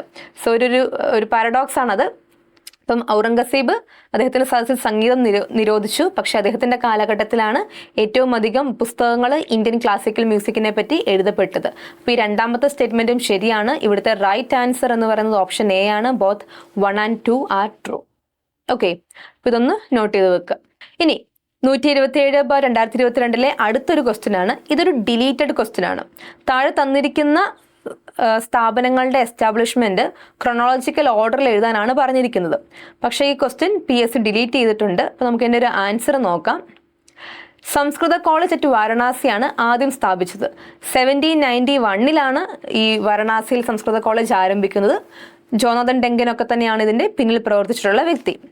ഇനി പൂനെയിൽ നമ്മുടെ ഫുലെ കപ്പിൾസ് ഗേൾസ് സ്കൂൾ തുടങ്ങിയത് 1848 ജ്യോതിറാവ് ഫുലെയും സാവിത്രിബായി ഫുലെയും ഒക്കെ തന്നെ ഗേൾസ് സ്കൂളുകൾ ആരംഭിച്ചു. ഫുലെ കപ്പിൾസ് എന്നിവരാണ് അറിയപ്പെടുന്നത്. അപ്പോൾ ഇവർ 1848 the very first girls school ആരംഭിക്കുന്നത്. ബെദ്വൻ സ്കൂള് കൽക്കട്ടയിൽ ആരംഭിച്ചത് 1849. ജോൺ എലിയോട്ട് ഡ്രിങ്ക്വാട്ടർ ബെഥുവനാണ് ഇതിന്റെ സ്ഥാപനത്തിന് പിന്നിൽ പ്രവർത്തിച്ച വ്യക്തി. ഈശ്വരാന്തര വിദ്യാസാഗർ ഒക്കെ തന്നെ പിന്നീട് ഇതിന്റെ പ്രധാനപ്പെട്ട നേതാവായിട്ട് വരുന്നുണ്ട്. ഇനി മദ്രാസ് യൂണിവേഴ്സിറ്റി ആരംഭിച്ചത് 1857 കൽക്കട്ട, ബോംബെ യൂണിവേഴ്സിറ്റികളൊക്കെ തന്നെ രൂപീകരിച്ചതിന്റെ ഭാഗമായിട്ട് മദ്രാസ് യൂണിവേഴ്സിറ്റി രൂപീകരിച്ചു. അപ്പോൾ ഇവിടുത്തെ ക്രൊണോളജിക്കൽ ഓർഡർ ഇതാണ്. സംസ്കൃത കോളേജ് ഫസ്റ്റ് വാരണാസിയിൽ വരുന്നു. പിന്നെ girls school in Pune 1848, Bethune school Calcutta 1849, Madras university 1857. ഇതാണ് കറക്റ്റ് ആയിട്ടുള്ള ക്രൊണോളജിക്കൽ ഓർഡർ. ഓപ്ഷനിൽ ശരിയായിട്ടുള്ളത് ഇല്ലാത്തത് കൊണ്ട് തന്നെ ആ ക്വസ്റ്റ്യൻ അന്ന് ഡിലീറ്റ് ആക്കിയായിരുന്നു. ഓക്കെ, ഇനി 2022 മറ്റൊരു മാച്ച് ദ ഫോളോയിങ് ക്വസ്റ്റ്യൻ ആണിത്. ഇത് പ്രധാനപ്പെട്ട പത്രങ്ങളും പത്രാധിപർ അല്ലെങ്കിൽ ഫൗണ്ടേഴ്സുമായി ബന്ധപ്പെട്ട ക്വസ്റ്റ്യൻ ആണ്. അപ്പം നമുക്കിതൊന്ന് നോക്കാം. ഇതിന് ശരിയായിട്ടുള്ളതെന്ന് പറയുന്നത് ഫർദൂജി മുർസബ്. അത് ആക്ച്വലി ബോംബെ സമാചാറിൻ്റെ പ്രധാനപ്പെട്ട ഫൗണ്ടറാണ്. ഫർദൂജി മുർസബ് ബോംബെ സമാചാറുമായി ബന്ധപ്പെട്ടിരിക്കുന്നു. 3 ബന്ധപ്പെട്ടിരിക്കുന്നത്. ദെൻ PM മോട്ടിവാല ജാമി ജംഷത്തുമായി ബന്ധപ്പെട്ടിരിക്കുന്നു. ബാബു ജോഗേന്ദ്രനാഥ് ബോസ് ബംഗ് ഭാഷയുമായി ബന്ധപ്പെട്ടിരിക്കുന്നു. ദയാൽ സിംഗ് മജീത്തിയ ദ ട്രിബ്യൂണുമായി ബന്ധപ്പെട്ടിരിക്കുന്നു. സോ ഇവിടുത്തെ റൈറ്റ് ആൻസർ എന്ന് പറയുന്നത് ഓപ്ഷൻ സി ആണ്. അപ്പോൾ പത്രങ്ങളും പത്രങ്ങളുടെ സ്ഥാപകരും അതേപോലെ തന്നെ റിനൈസൻസ് ലീഡേഴ്സും അവരുടെ ഓർഗനൈസേഷൻസ് ഒക്കെ തന്നെ കൃത്യമായിട്ട് പഠിക്കുക. മാച്ച് ദ ഫോളോയിങ് ക്വസ്റ്റ്യൻസ് ആയിട്ട് നമുക്കിത് എപ്പോൾ വേണമെങ്കിലും എക്സ്പെക്ട് ചെയ്യാവുന്നതാണ്. ഡിഗ്രി പ്രിലിംസിനാണെങ്കിലും ഡിഗ്രി മെയിൻസിനാണെങ്കിലും. അപ്പം അതൊന്ന് ഫോക്കസ് ചെയ്യുക. ഇനി 2023 ചോദിച്ച ക്വസ്റ്റ്യൻ പേപ്പർ നമുക്കൊന്ന് നോക്കാം. 2023 ഫസ്റ്റ് ഫേസ് ചോദിച്ച ക്വസ്റ്റ്യൻ ആണ്. ഇന്ത്യയിലെ ദേശീയത, നാഷണലിസം വളരുവാൻ കാരണമായിട്ടുള്ള ഫാക്ടേഴ്സ് എന്തൊക്കെയാണ്? താഴെ തന്നിരിക്കുന്നവർ ശരിയായിട്ടുള്ള ഫാക്ടർ ഏതൊക്കെയാണെന്നാണ് ചോദിച്ചേക്കുന്നത്. 1. Partition of Bengal and divide and rule policy. 1905 partition of ബംഗാളും ബ്രിട്ടന്റെ ഡിവൈഡ് ആൻഡ് പോളിസിയും ഇന്ത്യൻ ദേശീയത വളരുവാൻ കാരണമാക്കിയ കാര്യങ്ങളാണോ? യെസ്, കാരണങ്ങളാണ്. ഇന്ത്യൻ ദേശീയത ആക്ച്വലി സ്ട്രോങ് ആയ ബംഗാളിനെ ദേശീയത ഇല്ലാതാക്കാൻ വേണ്ടിയിട്ടാണ് പാർട്ടീഷൻ ഓഫ് ബംഗാളുമായിട്ട് കേഴ്സൺ വന്നത്. ഡിവൈഡ് ആൻഡ് റൂൾ പോളിസിയുടെ ആപ്ലിക്കേഷനാണ് അവിടെ നടത്തിയത്. പക്ഷേ അത് ജനങ്ങൾക്കുള്ളിൽ പുതിയൊരു ആവേശം സൃഷ്ടിച്ചു. സ്വദേശി മൂവ്മെന്റിലെ ജനങ്ങൾ വളരെ ശക്തമായി പങ്കെടുത്തു. എക്സ്ട്രീമിസ്റ്റ് ലീഡേഴ്സ് ജനങ്ങളെ മൊബിലൈസ് ചെയ്തു. അങ്ങനെ ജനങ്ങളെ ദേശീയത പഠിപ്പിക്കുവാൻ ആക്ച്വലി ഒരു അവസരമായി പല ലീഡേഴ്സിനും ഈ ഒരു പാർട്ടീഷൻ ഓഫ് ബംഗാൾ കാരണമായിട്ടുണ്ട്. അതേപോലെ തന്നെ മതത്തിൻ്റെ അടിസ്ഥാനത്തിൽ, ഭാഷയുടെ അടിസ്ഥാനത്തിൽ ബംഗാളികളെ ഡിവൈഡ് ചെയ്തത്, അല്ലെങ്കിൽ ഈ ബംഗാൾ റീജിയനിൽ ഉണ്ടായിരുന്ന ആളുകളെ ഡിവൈഡ് ചെയ്തത് അവരുടെ ഒരു സെൽഫ് റെസ്പെക്റ്റിനെ മറ്റും ബാധിക്കുന്ന ഒരു വിഷയമായിട്ട് അവർക്ക് തോന്നി. അപ്പം ബ്രിട്ടീഷുകാരുടെ എക്സ്പ്ലോയിറ്റേറ്റീവ് പോളിസികളെ പറ്റി അവർ കൂടുതലായിട്ട് മനസ്സിലാക്കുകയും അങ്ങനെ നാഷണലിസം ആളുകളുടെ ഉള്ളിലേക്ക് വരുവാനും അത് ആരംഭിച്ചു. സോ ഒന്നാമത്തെ ഫാക്ടർ ശരിയാണ്. ഇനി രണ്ടാമത്തത് ദ പ്രസ് ആൻഡ് പീരിയോഡിക്കേഷൻസ്. ഈ സമയത്ത് പുറത്തു വന്ന പത്രങ്ങളാണെങ്കിലും മാഗസിൻസ് ആണെങ്കിലും ലോകത്തിൻ്റെ പല ഭാഗത്ത് നടക്കുന്ന വിപ്ലവങ്ങളെ പറ്റി ജനങ്ങൾക്ക് പറഞ്ഞു കൊടുത്തു. അതേപോലെ തന്നെ പല ആശയങ്ങളെ പറ്റിയിട്ട്, ഇപ്പോൾ liberty, equality, fraternity, democracy, republic തുടങ്ങിയ ആശയങ്ങളെ പറ്റിയൊക്കെ തന്നെ ജനങ്ങൾ കൂടുതലായിട്ട് മനസ്സിലാക്കുവാൻ തുടങ്ങി. അതും ആളുകളുടെ ഉള്ളിൽ ദേശീയവാദം ഉണർത്തുവാൻ സഹായിച്ചു. സോ അതുകൊണ്ട് തന്നെ ഈ രണ്ടാമത്തെ ഫാക്ടറും ശരിയാണ്. റൈസ് ഓഫ് നാഷണലിസത്തിന് കാരണമായിട്ടുള്ള ഫാക്ടറാണ്. ഇനി British policy and Ilbert bill controversy. ബ്രിട്ടന്റെ പല നയങ്ങൾ, പ്രത്യേകിച്ച് ഇൽബർട്ട് ബിൽ കോൺട്രവേഴ്സി ഒക്കെ തന്നെ നാഷണലിസം ഉണ്ടാകുവാൻ കാരണമായി. ഇന്ത്യൻ നാഷണലിസം ആക്ച്വലി ഉണ്ടായത് തന്നെ ആൻ ഓപ്പോസിഷൻ എഗനിസ്റ്റ് ബ്രിട്ടീഷേഴ്സ് എന്നുള്ളൊരു കോൺസെപ്റ്റിൽ നിന്നിട്ടാണ്. ബ്രിട്ടീഷുകാർ നമ്മളെ എക്സ്പ്ലോയിറ്റ് ചെയ്യുകയാണ്. അത് മലബാറിലുള്ള ഒരു മലയാളിയെയും അതേപോലെ തന്നെ ഗുജറാത്തിലുള്ളൊരു ഗുജറാത്തിയും ഒരേപോലെയാണ് ബ്രിട്ടീഷ് എക്സ്പ്ലോയിറ്റേഷൻ ഫേസ് ചെയ്യുന്നത്. ഇന്ത്യയിലെ എല്ലാവരെയും കണക്ട് ചെയ്തൊരു കോമൺ കോസ് ആയിരുന്നു ബ്രിട്ടീഷുകാരോടുള്ളൊരു എതിർപ്പ്. ആൻഡ് ആ എതിർപ്പാണ് ആക്ച്വലി ഒരു നാഷണലിസ്റ്റ് സെന്റിമെന്റ് ആയിട്ട് നമ്മുടെയൊക്കെ തന്നെ ഉള്ളിൽ വന്നതും നമ്മൾ ബ്രിട്ടീഷുകാർക്കെതിരെ പോരാടാൻ ആരംഭിച്ചതും. അപ്പോൾ അതുകൊണ്ട് തന്നെ ബ്രിട്ടന്റെ പല പോളിസികൾ, പ്രത്യേകിച്ച് ഇൽബർട്ട് ബിൽ വിവാദം നമ്മൾ നേരത്തെ കണ്ടു എന്താണ് അതെന്നുള്ളത്. ഇന്ത്യൻ ജഡ്ജസിനെ യൂറോപ്യൻസിന് ഇന്ത്യൻ ജഡ്ജസ് വിചാരണ ചെയ്യുന്നതുമായി ബന്ധപ്പെട്ട നിയമമാണ് ഇൽബർട്ട് ബില്ല്. അപ്പം അങ്ങനെ ഒരു നിയമം ആക്ച്വലി ബ്രിട്ടൻ അല്ലെങ്കിൽ യൂറോപ്പിലെ പല ആളുകളും എതിർക്കുവാൻ കാരണം അവരുടെ റേഷ്യലായിട്ടുള്ള ചിന്തയാണ്. അവരുടെ ഉള്ളിൽ ഇന്ത്യക്കാരെന്തോ ഇൻഫീരിയറും ബ്രിട്ടീഷുകാരെന്തോ സുപ്പീരിയറുമാണ്.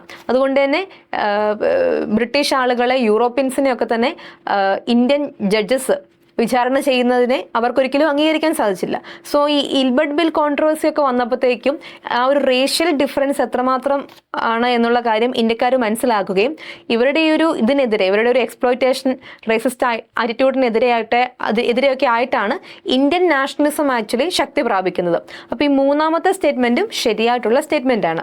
ഇനി നാലാമത്തത്, British foreign policy of pre war years upset the Muslim feelings in India. ഈ പ്രീ വാർ ഇയർ എന്ന് പറയുമ്പോൾ ഫസ്റ്റ് വേൾഡ് വാറിന് മുൻപുള്ള പീരീഡിൽ അല്ലെങ്കിൽ അതിന് കാരണമായിട്ടുള്ള സംഭവങ്ങൾ നടന്ന വർഷങ്ങളിലെ ബ്രിട്ടന്റെ ഫോറിൻ പോളിസി ഇന്ത്യൻ മുസ്ലിംസിനെ അഫക്റ്റ് ചെയ്തു. എന്താ ഇവിടെ കൃത്യമായിട്ട് ഉദ്ദേശിക്കുന്നത്?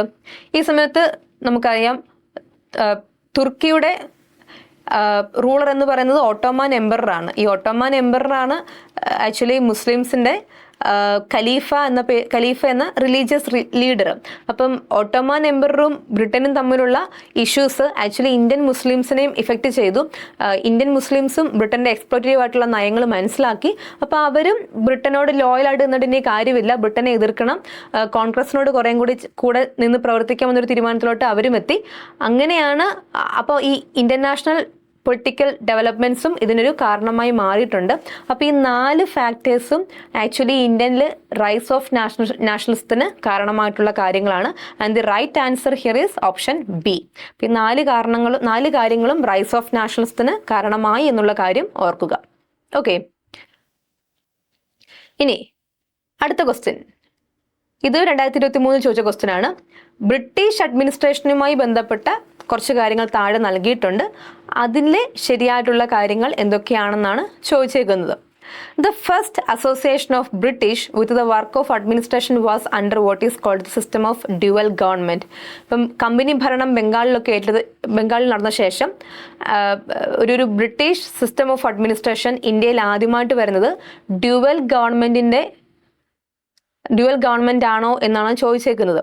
അതായത് നമ്മുടെ ബാറ്റിൽ ഓഫ് ബക്സറിന് ശേഷമുള്ള വർഷങ്ങൾ 1765 തൊട്ട് 1772 വരെയുള്ള വർഷങ്ങളിൽ കമ്പനി ഭരണം നടക്കുകയാണ്. അപ്പോൾ ആക്ച്വലി അവിടെ ഇൻട്രൊഡ്യൂസ് ചെയ്യപ്പെട്ട സമ്പ്രദായം സിസ്റ്റം ഓഫ് ഡ്യുവൽ ഗവൺമെന്റ് ആണ്.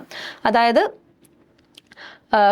Deewani rights, land revenue collection കമ്പനിയുടെ കൈകളിലും അതേപോലെ നിസാമത്ത് ഫംഗ്ഷൻ, ലോ ആൻഡ് ഓർഡർ നോക്കുന്ന കാര്യം നവാബിന്റെ കൈകളിലുമുള്ള ഒരു ഡ്യുവൽ സിസ്റ്റമാണ് ബ്രിട്ടീഷുകാരുടെ ആദ്യമായിട്ട് ഇൻട്രൊഡ്യൂസ് ചെയ്ത സിസ്റ്റം ഓഫ് അഡ്മിനിസ്ട്രേഷൻ എന്നാണ് അവിടെ ചോദിച്ചേക്കുന്നത്. ഇത് ശരിയായിട്ടുള്ള സ്റ്റേറ്റ്മെന്റ് ആണ്. ഡ്യുവൽ സിസ്റ്റം ഓഫ് ഗവൺമെന്റ് ആണ് ബ്രിട്ടീഷുകാരുടെ ആദ്യം ഇൻട്രൊഡ്യൂസ് ചെയ്തത്. പിന്നീട് 1773 നമ്മുടെ റെഗുലേറ്റിംഗ് ആക്ട് ഒക്കെ വരുന്നു. 1784 ഒക്കെ ആയപ്പോഴത്തേക്കും പിറ്റ്സ് ഇന്ത്യ ആക്ട് വരുന്നു. അതിലൂടെ കമ്പനിയുടെ ഭരണം ബോർഡ് ഓഫ് കൺട്രോളിന്റെയും കോർട്ട് ഓഫ് ഡയറക്ടേഴ്സിൻ്റെ ഒക്കെ ആയിട്ട് മാറുന്നു. അപ്പം അങ്ങനെയാണ് പോളിസി ഓഫ് ബ്രിട്ടീഷ് അഡ്മിനിസ്ട്രേഷൻ ഇന്ത്യയിൽ ആരംഭിക്കുന്നത്. അപ്പോൾ ഒന്നാമത്തെ സ്റ്റേറ്റ്മെന്റ് ഇവിടെ ശരിയാണ്. ഇനി, by the regulating act the supreme court constituted in 1774 with sir Elijah Impey as the chief justice. ശരിയാണോ സ്റ്റേറ്റ്മെന്റ്? ഇതും ശരിയാണ്.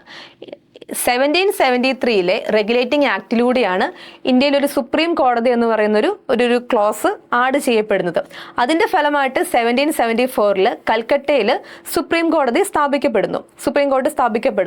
അതിന്റെ ഫസ്റ്റ് ചീഫ് ജസ്റ്റിസ് ആയിട്ട് വരുന്നത് സർ ഇലിയ ഇംപെ ആണെന്നുള്ളത് ശരിയായിട്ടുള്ള ഫാക്ടറാണ്.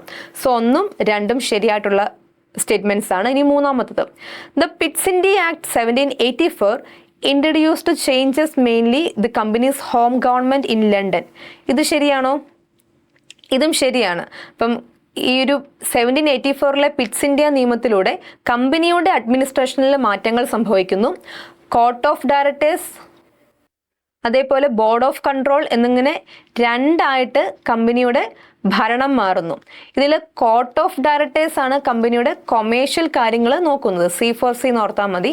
കോർട്ട് ഓഫ് ഡയറക്ടേഴ്സ് കമ്പനിയുടെ കൊമേഴ്ഷ്യൽ കാര്യങ്ങൾ നോക്കുന്നു. കോർട്ട് ഓഫ് ഡയറക്ടേഴ്സ് കമ്പനിയുടെ കൊമേഴ്ഷ്യൽ കാര്യങ്ങൾ നോക്കുന്നു. ബോർഡ് ഓഫ് കൺട്രോൾ കമ്പനിയുടെ പൊളിറ്റിക്കൽ കാര്യങ്ങൾ നോക്കുന്നു. ഇപ്പം 1784 ശേഷം ഇങ്ങനെയാണ് കമ്പനിയുടെ പൊളിറ്റിക്കൽ ആൻഡ് കൊമേഴ്ഷ്യൽ കാര്യങ്ങൾ നടന്നത് എന്നുള്ള കാര്യം ഓർക്കുക. ഇനി നാലാമത്തെ statement, by the charter act of 1813 the company was deprived of its monopoly of trade with India but it still enjoyed its monopoly of trade with China and trade in India. ശരിയാണോ? ശരിയാണ്. Charter act of 1813 English East India company അതുവരെ ഇവിടെ അനുഭവിച്ചിരുന്ന monopoly, കുത്തക അവകാശം നിർത്തലാക്കി ബാക്കിയുള്ള British കച്ചവടക്കാർക്കും ഇവിടെ വന്നിട്ട് കച്ചവടം നടത്താം, ട്രേഡ് നടത്താം എന്നുള്ളൊരു പോളിസി കൊണ്ടുവന്നു. പക്ഷേ 2 ഇടങ്ങളിൽ അവർക്ക് മോണോപോളി ഇപ്പോഴും കൊടുക്കുന്നുണ്ട്. ഒന്ന് ട്രേഡ് വിത്ത് ചൈനയുമായിട്ടുള്ള ട്രേഡിലും അതേപോലെ തേയിലയുടെ ട്രേഡിലും ഇംഗ്ലീഷ് ഈസ്റ്റ് ഇന്ത്യ കമ്പനിക്ക് മോണോപോളി ഉണ്ട്. ബാക്കി ഇന്ത്യയിൽ ഉണ്ടായിരുന്ന എല്ലാ ട്രേഡ് മോണോപോളിയും എടുത്തു മാറ്റി ബാക്കിയുള്ളവർക്കും ഇവിടെ വന്ന് ട്രേഡ് നടത്താമെന്നുള്ളൊരു സ്ഥിതിയിലോട്ട് എത്തി. അപ്പോൾ ഈ 4 സ്റ്റേറ്റ്മെന്റും ശരിയാണ്. That means the answer is option D എന്നുള്ള കാര്യം ഓർക്കുക. 1, 2, 3, 4 ശരിയായിട്ടുള്ള സ്റ്റേറ്റ്മെന്റ്സ് ആണ്. ഓക്കെ, അപ്പോൾ നമുക്കിനി അടുത്ത ക്വസ്റ്റ്യൻ നോക്കാം. ഓക്കെ, ഇത് ഇന്ത്യയിൽ എക്സ്ട്രീമിസം ഉണ്ടാകാനുള്ള കാരണങ്ങൾ എന്തൊക്കെയാണെന്നാണ് ചോദിച്ചേക്കുന്നത്. 2023 ചോദിച്ച ക്വസ്റ്റ്യൻ പേപ്പർ എന്നുള്ള ചോദ്യമാണ്. മുമ്പ് നമ്മൾ കണ്ടത് ഇന്ത്യൻ നാഷണലിസം ഉണ്ടാകാനുള്ള കാരണങ്ങൾ. രണ്ടിൻ്റെയും റീസൺസ് ഏകദേശം അങ്ങോട്ടും ഇങ്ങോട്ടൊക്കെ തന്നെ സെയിം ആണ്, മോറോലെസ് സെയിം ആണ്. അപ്പം റൈസ് ഓഫ് എക്സ്ട്രീമിസം, നമ്മുടെ മോഡറേറ്റ്സിന്റെ ഒരു പൊളിറ്റിക്കൽ ലീഡർഷിപ്പാണ് നമ്മൾ 1885 തൊട്ട് 1905 വരെയുള്ള പീരീഡിൽ കോൺഗ്രസിൽ കാണുന്നത്. അതിനുശേഷം 1905 ശേഷമാണ് എക്സ്ട്രീമിസ്റ്റുകളുടെ ഒരു ഉദയം നമുക്ക് കാണുവാൻ സാധിക്കുന്നത്, നമ്മുടെ ലാൽ ബാൽ പാലിന്റെ ഒക്കെ തന്നെ. അപ്പോൾ റൈസ് ഓഫ് എക്സ്ട്രീമിസവുമായി ബന്ധപ്പെട്ട് അതിന്റെ റൈസിന് കാരണമായിട്ടുള്ള ഫാക്ടേഴ്സ് എന്തൊക്കെയാണെന്നുള്ളതാണ് നമ്മുടെ ചോദ്യം. നമുക്ക് ഓരോ നോക്കാം. Recognition of the true nature of British rule. British റൂളിന്റെ തനി നിറം മനസ്സിലായതാണ് നമ്മുടെ തീവ്ര ദേശീയ പ്രസ്ഥാനത്തിലോട്ട് ആളുകൾ കടന്നു വരുവാൻ കാരണം. ശരിയാണോ? ശരിയാണ്. മോഡറേറ്റ്സിന്റെ ഏറ്റവും വലിയൊരു പരാജയം എന്ന് പറയുന്നത് മോഡറേറ്റ് ലീഡേഴ്സ് ബ്രിട്ടനിൽ ഒരു ഗുഡ് ഫെയ്ത്ത് അവർക്കുണ്ടായിരുന്നു. ബ്രിട്ടന് ശരിയായ രീതിയിൽ നമ്മൾ കാര്യങ്ങൾ മനസ്സിലാക്കി കൊടുക്കുകയാണെങ്കിൽ ഇന്ത്യക്കാർക്ക് വേണ്ടി നല്ല കാര്യങ്ങൾ ബ്രിട്ടീഷ് ഗവൺമെന്റ് ചെയ്യുമെന്നൊരു വിശ്വാസം മോഡറേറ്റ്സിനുണ്ടായിരുന്നു. എക്സ്ട്രീമിസ്റ്റിന് ആ വിശ്വാസം ഉണ്ടായിരുന്നില്ല. എക്സ്ട്രീമിസ്റ്റ് ബ്രിട്ടീഷ് നയങ്ങൾ ആക്ച്വലി എക്സ്പ്ലോയിറ്റീവ് ആയിട്ടുള്ള നയങ്ങളാണ്. അവർ നമ്മളെ എക്സ്പ്ലോയിറ്റ് ചെയ്യുകയാണ്. നമ്മൾ എത്ര പറഞ്ഞാലും അവർ ആ എക്സ്പ്ലോയിറ്റീവ് ആയിട്ടുള്ള കാര്യങ്ങൾ ചെയ്തുകൊണ്ടേയിരിക്കും. അപ്പം നമ്മൾ ആളുകളൊക്കെ തന്നെ സംഘടിപ്പിച്ച് അവർക്കെതിരെ പോരാടുകയാണ് നമ്മൾ വേണ്ടത്. അല്ലാതെ പ്രെയർ പെറ്റീഷൻ പ്രൊട്ടസ്റ്റുമായിട്ട് ഇരിക്കാനല്ല നമ്മൾ ചെയ്യേണ്ടതെന്ന് മനസ്സിലാക്കിയവരാണ് extremist leaders. So they recognise the true nature of British rule. അപ്പോൾ ഒന്നാമത്തെ ഫാക്ടർ ഇവിടെ ശരിയായിട്ടുള്ളൊരു ഫാക്ടറാണ്. ഇനി രണ്ടാമത്തത് deteriorating economic condition of India. ശരിയാണോ? ഇതും ശരിയാണ്. ഇന്ത്യയുടെ സാമ്പത്തിക അവസ്ഥ തകർന്നുകൊണ്ടിരിക്കുകയാണ്. ഇത് മോഡറേറ്റ്സും നേരത്തെ മനസ്സിലാക്കിയ കാര്യമാണ്. നമ്മുടെ മോഡറേറ്റ് ലീഡേഴ്സ് ആയിട്ടുള്ള ദാദാഭായ് നവറോജിയും അതേപോലെയുള്ള ലീഡേഴ്സുമാണ് ആക്ച്വലി ഈ ഒരു ഇക്കണോമിക് ക്രിട്ടിക് ഓഫ് നാഷണലിസം അല്ലെങ്കിൽ ബ്രിട്ടന്റെ ഇക്കണോമിക് പോളിസികൾ എങ്ങനെയാണ് നമ്മുടെ ഇക്കോണമിയെ ഇൻഡസ്ട്രിയൊക്കെ തന്നെ തകർത്തതെന്ന് ആദ്യം ചൂണ്ടിക്കാണിച്ചത് മോഡറേറ്റ്സ് ആണ്. അത് എക്സ്ട്രീമിസ്റ്റുകൾക്കും കൃത്യമായിട്ട് മനസ്സിലായിട്ടുള്ള കാര്യമായിരുന്നു. ഇവിടെ ജനങ്ങൾ പട്ടിണി കിടന്ന് മരിക്കുകയാണ്, ഇവിടുത്തെ ഇൻഡസ്ട്രി മേഖലകൾ മൊത്തം തകർന്നിരിക്കുന്നു, നമുക്ക് അഗ്രികൾച്ചറിന് കാര്യമായിട്ടുള്ള രീതിയിലുള്ള പ്രോഫിറ്റ് ഒന്നും കിട്ടുന്നില്ല. കാരണം ഗവൺമെന്റ് യാതൊരുവിധ ഇനിഷ്യേറ്റീവും ഈ ഒരു കാര്യങ്ങളിലൊന്നും തന്നെ എടുക്കുന്നില്ല. അവർ കുറെ എക്സ്പ്ലോയിറ്റീവ് ആയിട്ടുള്ള കാര്യങ്ങൾ ചെയ്തുകൊണ്ടിരിക്കുകയാണ്. അപ്പോൾ ഇത്തരം കാര്യങ്ങൾ കാരണമാണ് ഇന്ത്യയുടെ സാമ്പത്തിക അവസ്ഥ പരിതാപകരമായി മുന്നോട്ട് പോയിക്കൊണ്ടിരിക്കുന്നുള്ള കാര്യം എക്സ്ട്രീമിസ്റ്റുകൾക്ക് മനസ്സിലാക്കാൻ സാധിക്കുന്നു. അപ്പോൾ അതും റൈസ് ഓഫ് എക്സ്ട്രീമിസത്തിന് കാരണമായിട്ടുള്ളൊരു ഫാക്ടറാണ്. ഇനി മൂന്നാമത്തെ statement, Lytton and Curzon's progressive administrative policies. ഇത് ശരിയാണോ? ഇത് കുറച്ച് കൺഫ്യൂസിങ് അല്ലെങ്കിൽ ട്രിക്കി ആയിട്ടുള്ളൊരു സ്റ്റേറ്റ്മെന്റ് ആണ്. ലിട്ടന്റെയും കേഴ്സന്റെയും പ്രോഗ്രസീവ് അഡ്മിനിസ്ട്രേറ്റീവ് പോളിസീസ് അല്ല, ലിട്ടന്റെയും കേഴ്സന്റെയും ആന്റി ഇന്ത്യ പോളിസീസ് ആണ് എക്സ്ട്രീമിസത്തിന് കാരണമായിട്ടുള്ള കാര്യങ്ങൾ. ഇവർ രണ്ടുപേരും ഇന്ത്യയെ സംബന്ധിച്ചിടത്തോളം നല്ല കാര്യങ്ങളൊന്നും ചെയ്തിട്ടുള്ള വൈസ്രോയിമാരായിരുന്നില്ല. ലിട്ടന്റെ സമയത്താണ് വെർണാക്കുലർ പ്രസ് ആക്റ്റും ആംസ് ആക്റ്റും ഒക്കെ തന്നെ വരുന്നത്. ലിട്ടന്റെ സമയത്താണ് ഇവിടെ ജനങ്ങൾ പട്ടിണി കാരണം ക്ഷാമം കാരണം മരിക്കുമ്പം ആള് ഡൽഹി ദർബാർ സംഘടിപ്പിച്ചത്. സോ ലിട്ടന്റെ ആണെങ്കിലും കേഴ്സൺ, പാർട്ടീഷൻ ഓഫ് ബംഗാളിനൊക്കെ തന്നെ കാരണക്കാരനായ കേഴ്സൺ, ഇപ്പൊ ലിട്ടന്റെ ആണെങ്കിലും കേഴ്സന്റെ ആണെങ്കിലും പോളിസികൾ ഇന്ത്യ വിരുദ്ധമായിരുന്നു. അല്ലാതെ പുരോഗമനപരമായി യാതൊരുവിധ പോളിസികളും അവർ കൊണ്ടുവന്നില്ല. അവരുടെ ഇന്ത്യ വിരുദ്ധ നയങ്ങൾക്കെതിരായിട്ടാണ് എക്സ്ട്രീമിസം ഇന്ത്യയിൽ സ്ട്രോങ് ആവുന്നത്. അപ്പൊ ഇത് തെറ്റായിട്ടുള്ള ഒരു സ്റ്റേറ്റ്മെന്റ് ആണ്. ഇനി നാലാമത്തത്, കണ്ടംപററി ഇന്റർനാഷണൽ ഇൻഫ്ലുവൻസ്. ശരിയാണോ? ഇതും ശരിയാണ്. ഇപ്പൊ ഈ 1905 റഷ്യയും ജപ്പാനും തമ്മിലൊരു യുദ്ധം നടക്കുന്നുണ്ട്. ഈ യുദ്ധത്തിൽ ജപ്പാൻ എന്ന് പറയുന്ന ഒരു ചെറിയൊരു ഏഷ്യൻ രാജ്യമാണ്. റഷ്യ എന്ന് പറയുന്നത് ഏഷ്യയിലും യൂറോപ്പിലും ഒക്കെ ആയിട്ട് പടർന്ന് പന്തലിച്ച് കിടക്കുന്ന ഒരു വലിയ രാജ്യം, ഒരു യൂറോപ്യൻ ജെയിന്റ് ആണ് റഷ്യ. ജപ്പാൻ ഒരു കുഞ്ഞ് ഏഷ്യൻ രാജ്യവും. അപ്പോൾ ഇത്രയും വലിയൊരു റഷ്യ എന്ന് പറയുന്ന വലിയ രാജ്യത്തെ ജപ്പാൻ എന്ന് പറയുന്ന ചെറിയ രാജ്യം 1905 ഒരു യുദ്ധത്തിൽ പരാജയപ്പെടുത്തി. അപ്പം ഇത്തരം ഇന്റർനാഷണൽ സംഭവങ്ങൾ, ലോകത്തിന്റെ പല ഭാഗങ്ങളിലും കൊളോണിയൽ ശക്തികൾക്കെതിരെ ജനങ്ങൾ നടത്തുന്ന വിപ്ലവങ്ങൾ, കലാപങ്ങൾ, ഇതൊക്കെ തന്നെ ഇന്ത്യയിലെ ആളുകളെ ഇൻഫ്ലുവൻസ് ചെയ്തു. അത് എക്സ്ട്രീമിസത്തിന്റെ വളർച്ചയ്ക്ക് കാരണമായി. അപ്പോൾ ഇവിടെ നൽകിയിരിക്കുന്ന സ്റ്റേറ്റ്മെൻറ്റ്സിൽ 1, 2, 4 ശരിയായിട്ടുള്ള സ്റ്റേറ്റ്മെൻറ്റ്സ്. അതുകൊണ്ട് തന്നെ ഓപ്ഷൻ ബി ആണ് നമ്മുടെ റൈറ്റ് ആൻസർ എന്നുള്ള കാര്യം ഓർക്കുക. ലിട്ടന്റെയും ഗൾസിന്റെയും ആന്റി ഇന്ത്യ നയങ്ങളാണ് ഇവിടെ തന്നിരിക്കുന്നതെങ്കിൽ ശരിയായേനെ. പ്രോഗ്രസീവ് അഡ്മിനിസ്ട്രേറ്റീവ് പോളിസി എന്ന് പറയുന്ന വാക്കാണ് ഇവിടുത്തെ തെറ്റായിട്ടുള്ള എലമെന്റ്. ഓക്കെ, ഇനി അടുത്ത ക്വസ്റ്റ്യൻ നോക്കാം. ഇതും സെയിം ക്വസ്റ്റ്യൻ പേപ്പർ 2023 ചോദിച്ച സെയിം ക്വസ്റ്റ്യൻ പേപ്പറാണ്. സോഷ്യോ റിലീജിയസ് റീഫോം മൂവ്മെന്റ് എന്നുള്ളൊരു ക്വസ്റ്റ്യൻ ആണ്. കാണുമ്പം വലിയൊരു ക്വസ്റ്റ്യൻ ആയിട്ട് നമുക്ക് തോന്നും, പക്ഷേ ശാന്തമായിട്ട് വായിക്കുകയാണെങ്കിൽ നമുക്ക് ഇതിന്റെ ആൻസറിലോട്ട് എത്തുവാൻ സാധിക്കും. The very first statement, the one idea that haunted Vivekananda during his Parivarjaka days was how to make the Vedanta practical. സ്വാമി വിവേകാനന്ദൻ വേദാന്ത സിദ്ധാന്തത്തിന്റെ വക്താവാണ്. അദ്ദേഹം ശ്രീരാമകൃഷ്ണ പരമഹംസരുടെ ശിഷ്യനാണ്. ശ്രീരാമകൃഷ്ണ പരമഹംസരുടെ ആശയങ്ങൾ പ്രചരിപ്പിക്കാൻ വേണ്ടി രാമകൃഷ്ണ മഠും രാമകൃഷ്ണ മിഷനും സ്ഥാപിച്ച വ്യക്തിയാണ് രാമകൃഷ്ണ മിഷൻ സ്ഥാപിച്ച വ്യക്തിയാണ് സ്വാമി വിവേകാനന്ദൻ. അപ്പോൾ സ്വാമി വിവേകാനന്ദൻ അദ്ദേഹത്തിന്റെ സന്യാസത്തിന്റെ ആദ്യ കാലങ്ങളിൽ അദ്ദേഹം എപ്പോഴും ആലോചിച്ച് നടന്നൊരു സംഗതിയാണ് വേദാന്ത എന്ന് പറയുന്ന ഐഡിയ എങ്ങനെ പ്രാക്ടിക്കലാക്കി ചെയ്യാം, ജനങ്ങൾക്ക് യൂസ്ഫുൾ ആവുന്ന രീതിയിൽ പ്രാക്ടിക്കൽ ആക്കാമെന്ന് അദ്ദേഹം ചിന്തിച്ചിട്ടുണ്ട്. അതാണ് അദ്ദേഹം പിന്നീട് രാമകൃഷ്ണ മിഷൻ സ്ഥാപിക്കുവാൻ കാരണം. ഈ രാമകൃഷ്ണ മിഷൻ എന്ന് പറയുന്നത് കേവലം ഭക്തി അല്ലെങ്കിൽ പ്രാർത്ഥന, വിശ്വാസം എന്നതിൽ തന്നെ സ്റ്റിക്ക് ഓൺ ചെയ്തൊരു സംഘടന ആയിരുന്നില്ല. അവര് വിശ്വസിച്ചിരുന്നൊരു കാര്യം, service to man is service to lord എന്നാണ്. അത് നമ്മൾ ജനങ്ങളെ സേവിക്കുന്നത്, മനുഷ്യരെ സേവിക്കുന്നതാണ് ആക്ച്വലി ഈശ്വരനെ സേവിക്കുന്നത്. ഈശ്വരനെ സേവിക്കാനാണ് നിങ്ങൾ ലക്ഷ്യപ്പെടുന്നതെങ്കിൽ, നിങ്ങൾ ആഗ്രഹിക്കുന്നെങ്കിൽ നിങ്ങൾക്ക് ചുറ്റുമുള്ള പാവങ്ങളെ, ജനങ്ങളെ, മനുഷ്യരെയൊക്കെ തന്നെ സഹായിക്കണം. മറ്റുള്ളവരുടെ വെൽഫെയർ വേണം നിങ്ങൾ ചിന്തിക്കാൻ. അതാണ് ഈശ്വരനിലോട്ട് എത്താനുള്ള മാർഗം. ഈശ്വരനെ സേവിക്കാനുള്ള മാർഗം അതാണെന്നാണ് അദ്ദേഹം വിശ്വസിച്ചത്. അങ്ങനെ വേണം വേദാന്തത്തെ പ്രാക്ടിക്കൽ ആക്കുവാൻ എന്നാണ് അദ്ദേഹം വിശ്വസിച്ചത്. അങ്ങനെയാണ് അദ്ദേഹം രാമകൃഷ്ണ മിഷനൊക്കെ തന്നെ ആരംഭിക്കുന്നത്. സോ ഈ ഒന്നാമത്തെ സ്റ്റേറ്റ്മെന്റ് ശരിയാണ്. രണ്ടാമത്തത്, Rammohan Roy was fully alive to the challenges that had come to India in the form of western civilisation and felt strongly the need for a new philosophy which would, without sacrificing the genuine spiritual heritage of India, absorb and assimilate the modernism imported from the West. ഇതെന്താ ഉദ്ദേശിക്കുന്നതെന്ന് വെച്ചാൽ,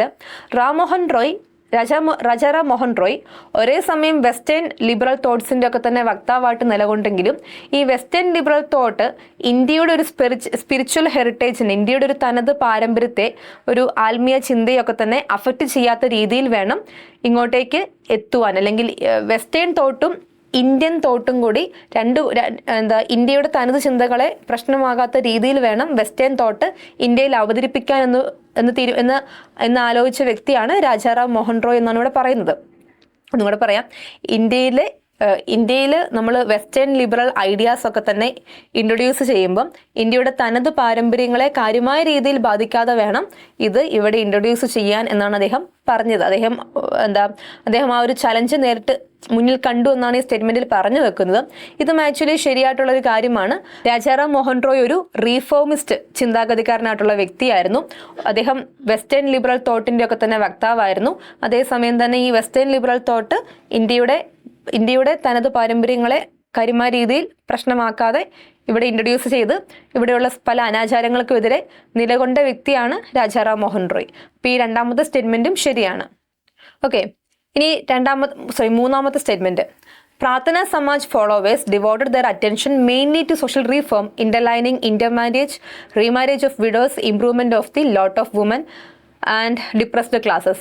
ഇതും ശരിയായിട്ടുള്ളൊരു പ്രസ്താവനയാണ്. പ്രാർത്ഥന സമാജ് മഹാരാഷ്ട്ര റീജിയണിൽ നമ്മുടെ ആൽമറാങ് പാണ്ഡുരാങ് ആരംഭിച്ചൊരു പ്രസ്ഥാനമാണ്. ഈ പ്രാർത്ഥന സമാജിനാണെങ്കിലും പ്രധാനമായിട്ടും അവർ കുറേം കൂടി വെൽഫെയർ പോളിസികളൊക്കെയാണ് അവരും ഫോളോ ചെയ്തത്. ഇന്റർ കാസ്റ്റ് മാരേജസ് ആണെങ്കിലും ഇന്റർ ഡൈനിങ് ഒക്കെ ആണെങ്കിലും പ്രോത്സാഹിപ്പിച്ച വ്യക്തിയാണ്, അല്ലെങ്കിൽ പ്രോത്സാഹിപ്പിച്ച പ്രസ്ഥാനമാണ് പ്രാർത്ഥന സമാജ്. സ്ത്രീകളുടെ ഉന്നമനത്തിന് വേണ്ടിയും പ്രവർത്തിച്ചു. അപ്പോൾ ഇതും ശരിയായിട്ടുള്ള സ്റ്റേറ്റ്മെന്റ് ആണ്. ഇനി Annie Besant believed that a revival and reintroduction of India's ancient ideals and institutions could solve most of the problems. ഇതും ശരിയാണ്. ആനി ബസന്റ് തിയോസഫിക്കൽ സൊസൈറ്റിയുടെ ഭാഗമായിട്ടാണ് ഇന്ത്യയിലേക്ക് വരുന്നത്. ഈ തിയോസഫിക്കൽ സൊസൈറ്റി തന്നെ ഒരു റിവൈവലിസ്റ്റ് പ്രസ്ഥാനമാണ്. ഇത് വിശ്വസിക്കുന്നത് നമ്മുടെ ഇന്ന് മനുഷ്യൻ അനുഭവിക്കുന്ന എല്ലാ പ്രശ്നങ്ങളുടെയും ഒരു സൊല്യൂഷൻ നമ്മുടെ ഏൻഷ്യൻ സ്ക്രിപ്ചേഴ്സിൽ, പുരാണ ഗ്രന്ഥങ്ങളിലൊക്കെ ഉണ്ടായിരിക്കും. അപ്പം പുരാണ ഗ്രന്ഥങ്ങളെയൊക്കെ തന്നെ നമ്മൾ കൂടുതലായിട്ട് പഠിക്കണം, അങ്ങനെയൊക്കെ തന്നെ ഒരു ഐഡിയ വെക്കുന്ന പ്രസ്ഥാനമായിരുന്നു തിയോസഫിക്കൽ സൊസൈറ്റി. സോ അതിൻ്റെ പ്രധാന പ്രവർത്തകയായ ആനി ബസന്റും റിവൈവലിസ്റ്റ് ചിന്താഗതിയുള്ളൊരു വ്യക്തിയാണ്. സോ അതുകൊണ്ട് തന്നെ ഇന്ത്യയുടെ പുരാതന ആശയങ്ങളിലും ഇൻസ്റ്റിറ്റ്യൂഷൻസിലും പുസ്തകങ്ങളിലും ഒക്കെ തന്നെ ആനി ബസന്റിനും ഒരു ഫെയ്ത്ത് ഉണ്ടായിരുന്നു. അപ്പോൾ ഈ 4 സ്റ്റേറ്റ്മെൻറ്റും ശരിയായിട്ടുള്ള സ്റ്റേറ്റ്മെൻ്റ് ആണ്. ഒന്ന് മനസ്സിരുത്തി വായിച്ചാൽ നിങ്ങൾക്ക് കിട്ടുന്ന ഒരു ക്വസ്റ്റ്യൻ ആണ്. നമ്മൾ പെട്ടെന്ന് നോക്കുമ്പം കുറച്ച് ലെന്തി ക്വസ്റ്റ്യൻ, കുറച്ച് നമുക്ക് ലെന്തി ആയിട്ടുള്ള സ്റ്റേറ്റ്മെൻറ്റ്സ്, കുറച്ച് മടുപ്പൊക്കെ തോന്നും. പക്ഷേ കൃത്യമായിട്ട് ഒന്ന് വായിച്ചു നോക്കുക. ഓരോ ക്വസ്റ്റ്യനും ക്യാരീസ് 1 മാർക്ക്. ഓരോ മാർക്കാണുള്ളത്. അപ്പം ഓരോ മാർക്കും നമുക്ക് ഇമ്പോർട്ടൻ്റ് ആണ്. അപ്പം ഓരോ ക്വസ്റ്റ്യനും കൃത്യമായിട്ട് തന്നെ വായിച്ച്, ടെൻഷൻ അടിക്കാതെ ക്ലിയർ ആയിട്ട് വായിച്ച് ആൻസറിലോട്ട് എത്തുക. അപ്പോൾ ഇത് എല്ലാ സ്റ്റേറ്റ്മെൻറ്റും ശരിയാണ്. സോ അതുകൊണ്ട് തന്നെ ഓപ്ഷൻ എ ആണ് ഇവിടുത്തെ റൈറ്റ് ആൻസർ. എല്ലാ സ്റ്റേറ്റ്മെൻറ്റും ഇവിടെ ശരിയാണ്. ഇനി അടുത്ത question. The INC session of 1920 was endorse the programme of non cooperation movement. Where was session held? 1920 നടന്ന കോൺഗ്രസിൻ്റെ ഏത് സെഷനിലാണ് നോൺ കോപ്പറേഷൻ മൂവ്മെൻറ്റ് അല്ലെങ്കിൽ നിസ്സഹകരണ പ്രസ്ഥാനം എൻഡോസ് ചെയ്യപ്പെട്ടത്, അല്ലെങ്കിൽ അതിനൊരു അതിനൊരു ഒഫീഷ്യൽ പിന്തുണ കൊടുത്തത് ഏത് കോൺഗ്രസ് സെഷനിൽ വെച്ചിട്ടാണെന്നാണ് ചോദിച്ചേക്കുന്നത്. അത് 1920 നാഗ്പൂർ കോൺഗ്രസ് സെഷനിൽ വെച്ചിട്ടാണ്. 1920 നാഗ്പൂർ കോൺഗ്രസ് സെഷൻ. ഇത് വളരെ ഇമ്പോർട്ടൻ്റ് ആയിട്ടുള്ള കോൺഗ്രസ് സെഷനാണ്. ഇവിടെ വെച്ചിട്ടാണ് കോൺഗ്രസ് വർക്കിംഗ് കമ്മിറ്റി CWC രൂപീകരിക്കാൻ തീരുമാനിച്ചത്. കോൺഗ്രസിൻ്റെ മെമ്പർഷിപ്പ് ഫീസ് കുറച്ച സെഷനും ഇത് തന്നെയാണ്. അതേപോലെ തന്നെ പ്രൊവിൻഷ്യൽ ലെവലിൽ, പ്രവിശ്യകളിൽ ലിംഗ്വിസ്റ്റിക് ബേസിൽ കോൺഗ്രസ് കമ്മിറ്റികൾ രൂപീകരിക്കുവാൻ തീരുമാനിച്ചതും ഈ ഒരു കോൺഗ്രസ് സെഷനാണ്. സോ നാഗ്പൂർ കോൺഗ്രസ് സെഷൻ വളരെ ഇമ്പോർട്ടൻ്റ് ആണ്. പ്രൊവിൻഷ്യൽ ലെവലിൽ ലിംഗ്വിസ്റ്റിക് ബേസിസിൽ INCയുടെ നമ്മുടെ കോൺഗ്രസിൻ്റെ കമ്മിറ്റീസ് രൂപീകരിക്കാൻ തീരുമാനിച്ചത് ഈ ഒരു നാഗ്പൂർ കോൺഗ്രസ് സെഷനിലാണെന്നുള്ള കാര്യം ഓർക്കുക. CWC കോൺഗ്രസ് വർക്കിംഗ് കമ്മിറ്റി ആരംഭിച്ചതും നാഗ്പൂർ കോൺഗ്രസ് സെഷനിലൂടെയാണ്. ദെൻ നോൺ കോപ്പറേഷൻ മൂവ്മെൻറ്റിന് സപ്പോർട്ട് കൊടുത്തത്, അല്ലെങ്കിൽ ഒഫീഷ്യൽ സപ്പോർട്ട് കൊടുത്ത് എൻഡോസ് ചെയ്തത് നാഗ്പൂർ കോൺഗ്രസ് സെഷനിലാണ്. ഓക്കെ, ഇനി അടുത്ത ക്വസ്റ്റ്യൻ.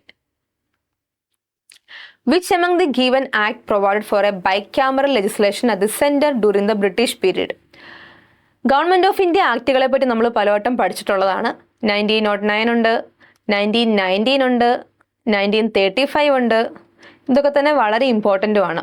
ഇവിടുത്തെ ക്വസ്റ്റ്യൻ, സെൻട്രൽ ലെവലിൽ ബൈക്യാമറൽ ലെജിസ്ലേച്ചർ പ്രൊവൈഡ് ചെയ്തത് ഏത് ഗവൺമെൻറ് ഓഫ് ഇന്ത്യ ആക്ടിലൂടെയാണെന്നാണ്.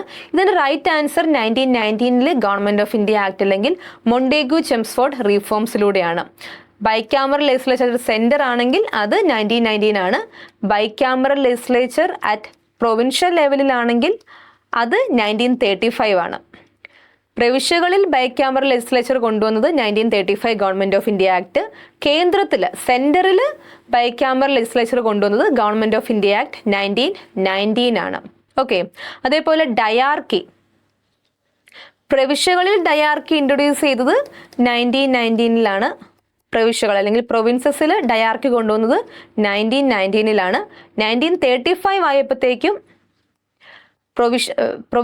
പ്രവിശ്യകളിലെ ഡയാർക്കി ഇല്ലാതാക്കി, മറിച്ച് അത് സെൻറ്ററിൽ ഇൻട്രൊഡ്യൂസ് ചെയ്തു. അപ്പോൾ ഈ ഡയാർക്കിയും അതേപോലെ തന്നെ ബൈക്യാമറൽ ലെജിസ്ലേച്ചറും 1919 പഠിക്കണം, 1935 പഠിക്കണം. എവിടെ ഏത് ഇൻട്രൊഡ്യൂസ് ചെയ്തു എന്നുള്ള കാര്യമൊന്ന് ഓർത്ത് വെച്ച് തന്നെ പഠിക്കുക. അത് ചിലപ്പം എക്സാമിന് ചോദിക്കുവാൻ ചാൻസ് ഉണ്ട്. ഓക്കെ, ഇനി അടുത്തൊരു question. The founder of organisation named ആത്മീയ സഭ. 2023 ഡിഗ്രി പ്രിലിംസിന് ചോദിച്ച ക്വസ്റ്റ്യൻ ആണ്. ആത്മീയ സഭയുടെ ഫൗണ്ടർ ആരാണ്? സോഷ്യൽ റിഫോമുമായി ബന്ധപ്പെട്ട ക്വസ്റ്റ്യൻ. ആത്മീയ സഭയുടെ ഫൗണ്ടർ ആരാണ്? ഓപ്ഷൻ ഡി, രാജാറാം മോഹൻ റോയ് ആണ്. അദ്ദേഹം ബ്രഹ്മസമാജ് ആരംഭിക്കുന്നതിന് മുൻപ് 1815 ആരംഭിച്ച സംഘടനയാണ് ആത്മീയ സഭ. രാജാറാം മോഹൻ റോയ് ആണ് ഇതിൻ്റെ ഫൗണ്ടർ. സ്വാമി വിവേകാനന്ദൻ്റെ പ്രസ്ഥാനം ഏതാണ്? അത് രാമകൃഷ്ണ മിഷനാണ്.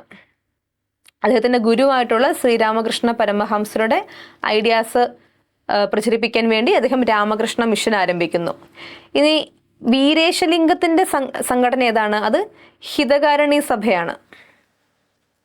ഹിതകാരണി സഭയാണ് അദ്ദേഹത്തിൻ്റെ വീരേശലിംഗത്തിൻ്റെ പ്രസ്ഥാനം. അദ്ദേഹം വിദ്യാസാഗർ ഓഫ് സൗത്ത് ഇന്ത്യ എന്നറിയപ്പെടുന്ന വ്യക്തിയാണ്. ദെൻ കേശവചന്ദ്ര സെന്നിന്റെ പ്രസ്ഥാനമാണ് Brahmo Samaj of India. Brahmo Samaj of India സ്ഥാപിച്ചത് കേശവചന്ദ്ര സെന്നാണ്. ഓക്കെ, സോ സ്വാമി വിവേകാനന്ദൻ രാമകൃഷ്ണ മിഷൻ, വീരേശലിംഗം ഹിതകാരണി സഭ, കേശവചന്ദ്ര സെൻ ബ്രഹ്മസമാജ് ഓഫ് ഇന്ത്യ, രാജാറാം മോഹൻ റോയ് ആണ് ആത്മീയ സഭ സ്ഥാപിക്കുന്നത്. ഓക്കെ, 2023 അടുത്ത ക്വസ്റ്റ്യൻ പേപ്പർ നമുക്ക് നോക്കാം. ഇതിനകത്ത് ലാൻഡ് റവന്യൂ സമ്പ്രദായത്തെ പറ്റിയുള്ള ചോദ്യമാണ്. Name the system under which peasant himself owns the land and is responsible for land revenue to the government. So peasants land own ചെയ്യുന്നു, അവർ തന്നെ ഗവൺമെൻറ്റിന് ടാക്സ് അടയ്ക്കുന്നു. അപ്പോൾ ഇതേത് സമ്പ്രദായവുമായി ബന്ധപ്പെട്ടതാണെന്നാണ് ചോദ്യം. ഫസ്റ്റ് ഓപ്ഷനിൽ കാണുന്ന ഫസ്റ്റ് ഓപ്ഷൻ ദസാല സിസ്റ്റം. ഇതെന്താണ്? ഇത് അക്ബറിൻ്റെ കാലത്ത് ഇൻട്രൊഡ്യൂസ് ചെയ്ത പോളിസിയാണ്. അക്ബറിൻ്റെ കാലത്താണ് 10 വർഷത്തെ കണക്കെടുപ്പാന്നൊക്കെ നമ്മൾ പറഞ്ഞു. ഇതിന് ആക്ച്വലി റവന്യൂ ഒഫീഷ്യൽസ് ഉണ്ടായിരുന്നു ടാക്സ് പിരിക്കാൻ വേണ്ടി. അപ്പം ഇതല്ല അതിൻ്റെ ആൻസർ.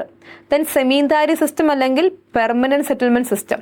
ഇവിടെ സെമീന്ദാർസ് ആണ് മീഡിയറീസ് ആയിട്ട് പ്രവർത്തിക്കുന്നത്. സെമീന്ദാർസ് ആണ് ലാൻഡ് ഓൺ ചെയ്യുന്നത്, അവരാണ് പെസൻസിൻ്റെ കയ്യിൽ നിന്ന് ടാക്സ് പിരിച്ച് കമ്പനിക്ക് കൊടുക്കുന്നത്. അപ്പോൾ സെമീന്ദാരിയുമല്ല. അടുത്തത് മഹൽവാരി സിസ്റ്റമാണ്.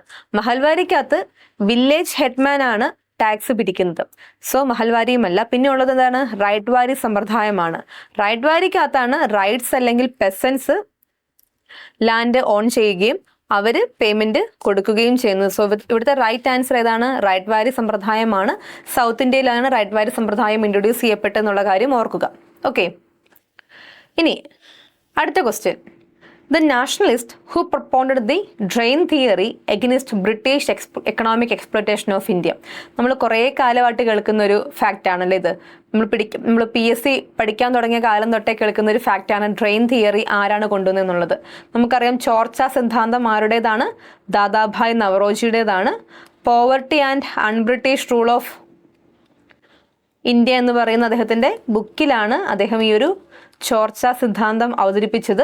അതായത് ബ്രിട്ടീഷുകാർ നമ്മുടെ സമ്പത്ത് മൊത്തം ചോർത്തി എടുത്തുകൊണ്ട് പോവുകയാണ്, ഇവിടെ ഒന്നും ചെയ്യുന്നില്ല, അവരവരുടെ ഹോം കൺട്രിയിൽ അവരുടെ സ്വന്തം രാജ്യത്ത് പോയിട്ടാണ് അവർ ഇൻവെസ്റ്റ് ഒക്കെ തന്നെ ചെയ്യുന്നത്. സോ നമുക്കതുകൊണ്ട് യാതൊരുവിധ നേട്ടവും കിട്ടുന്നില്ല എന്നുള്ള അദ്ദേഹത്തിൻ്റെ ചോർച്ച സിദ്ധാന്തം ദാദാഭായ് നവറോജിയാണ് ഇൻട്രൊഡ്യൂസ് ചെയ്തത് എന്നുള്ള കാര്യം ഓർക്കുക. സോ ഓപ്ഷൻ ഡി ആണ് ഇവിടുത്തെ റൈറ്റ് ആൻസർ. ഇനി the social reformer who founded Ramakrishna mission. അടുത്ത ക്വസ്റ്റ്യൻ ആണ്. നമ്മൾ ഓൾറെഡി പറഞ്ഞതാണല്ലേ, സ്വാമി വിവേകാനന്ദനാണ് രാമകൃഷ്ണ മിഷൻ സ്ഥാപിച്ചത്. സോ ഓപ്ഷൻ ബി ആണ് ഇവിടുത്തെ റൈറ്റ് ആൻസർ. ഇനി നമുക്ക് ബാക്കിയുള്ളവരുടെയും ഒരു കാര്യം നോക്കാം. ദയാനന്ദ സരസ്വതി, അദ്ദേഹമാണ് ആര്യ സമാജ് സ്ഥാപിച്ചത്. വേദങ്ങളിലേക്ക് മടങ്ങുക എന്ന് പറഞ്ഞ് അദ്ദേഹമാണ് ആളുകളെ പഠിപ്പിച്ചത്. സോ ദയാനന്ദ സരസ്വതിയാണ് ആര്യ സമാജ് സ്ഥാപിച്ചത്. ആനി ബസന്റ് തിയോസഫിക്കൽ സൊസൈറ്റിയുടെ പ്രസിഡന്റ് ആയിട്ടാണ് ഇന്ത്യയിലേക്ക് വരുന്നത്. അതിനുശേഷം അവർ ഹോം റൂൾ ലീഗ് ഒക്കെ തന്നെ ആരംഭിക്കുന്നുണ്ട്. സോ ഹോം റൂൾ പ്രസ്ഥാനവുമായി ബന്ധപ്പെട്ട വ്യക്തിയാണ് Annie Besant. MG Ranade, Mahadeva Govinda Ranade, അദ്ദേഹം പല പ്രസ്ഥാനങ്ങളുമായിട്ട് നിലകൊണ്ട വ്യക്തിയാണ്. അദ്ദേഹം പൂന സാർവജനിക് സഭ സ്ഥാപിക്കുന്നുണ്ട്. അതൊരു പ്രീ കോൺഗ്രസ് പ്രധാനപ്പെട്ട പൊളിറ്റിക്കൽ അസോസിയേഷൻ ആയിരുന്നു പൂന സാർവജനിക് സഭ. അതേപോലെ തന്നെ വിഡോ റീമാരേജ് അസോസിയേഷൻ തുടങ്ങുന്നുണ്ട്. ഇതൊക്കെ തന്നെ MG റാനഡെ ആണെന്നുള്ള കാര്യം ഓർക്കുക. പ്രാർത്ഥനാ സമാജിൻ്റെ ഒരു പ്രധാനപ്പെട്ട ആക്ടിവിസ്റ്റ് ആയിരുന്നു MG റാനഡെ. അപ്പോൾ ഇതൊക്കെ തന്നെ ഒന്ന് നോട്ട് ചെയ്ത് വെക്കുക. ഇനി അടുത്തത് മിഡീവൽ ഇന്ത്യയും എന്നൊരു ക്വസ്റ്റ്യൻ ആണ്. If there be paradise on earth it is this, it is this, it is this. Words of Mughal emperor Shah Jahan engraved in the walls of which palace. നമ്മളെപ്പോഴും കേൾക്കുന്ന ഭൂമിയിൽ ഒരു സ്വർഗമുണ്ടെങ്കിൽ അത് ഇതാണ്, ഇതാണ്, ഇതാണെന്നുള്ള ആ ഒരു കൊട്ടേഷൻ ഷാജഹാന്റെ ഏത് പാലസിലെ ഭിത്തികളിലാണ് എഴുതപ്പെട്ടിരിക്കുന്നതാണ് ചോദിച്ചേക്കുന്നത്. ഇതിന്റെ റൈറ്റ് ആൻസർ എന്ന് പറയുന്നത് ഓപ്ഷൻ എ ആണ്. ദിവാനായി കാസിൽ, ഡൽഹിയിലെ ദിവാനായി കാസിലാണ് ഇത് എഴുതപ്പെട്ടിരിക്കുന്നുള്ള കാര്യം ഒന്ന് ഓർത്തു വെക്കുക. സോ ഓപ്ഷൻ എ ആണ് ഇവിടുത്തെ right answer. Mughal architecture important ആണ്. മുഗൾ ആർക്കിടെക്ചർ പ്രത്യേകിച്ച് ഷാജഹാന്റെ സംഭാവന, ഔറംഗസീബിന്റെ സംഭാവന, ജഹാംഗീറിന്റെ സംഭാവന ഒക്കെ തന്നെ ഒന്ന് നോട്ട് ചെയ്ത് വെക്കുക. ഇനി പോസ്റ്റ് ഇൻഡിപെൻഡന്റ് ഹിസ്റ്ററിയുമായി ബന്ധപ്പെട്ട question. The Kargil war of 1999 between India and Pakistan is also called as. Kargil war അറിയപ്പെടുന്ന മറ്റൊരു പേര് അല്ലെങ്കിൽ ഓപ്പറേഷൻ വിജയ് ആണ് ഇവിടുത്തെ റൈറ്റ് ആൻസർ. ഓപ്ഷൻ എ ആണ് ഇവിടുത്തെ റൈറ്റ് ആൻസർ. കാർഗിൽ വാർ ഓപ്പറേഷൻ വിജയ് എന്നുള്ള പേരിലും അറിയപ്പെടുന്നുണ്ട്. ഇനി ഓപ്പറേഷൻ പരാക്രം എന്താണ്?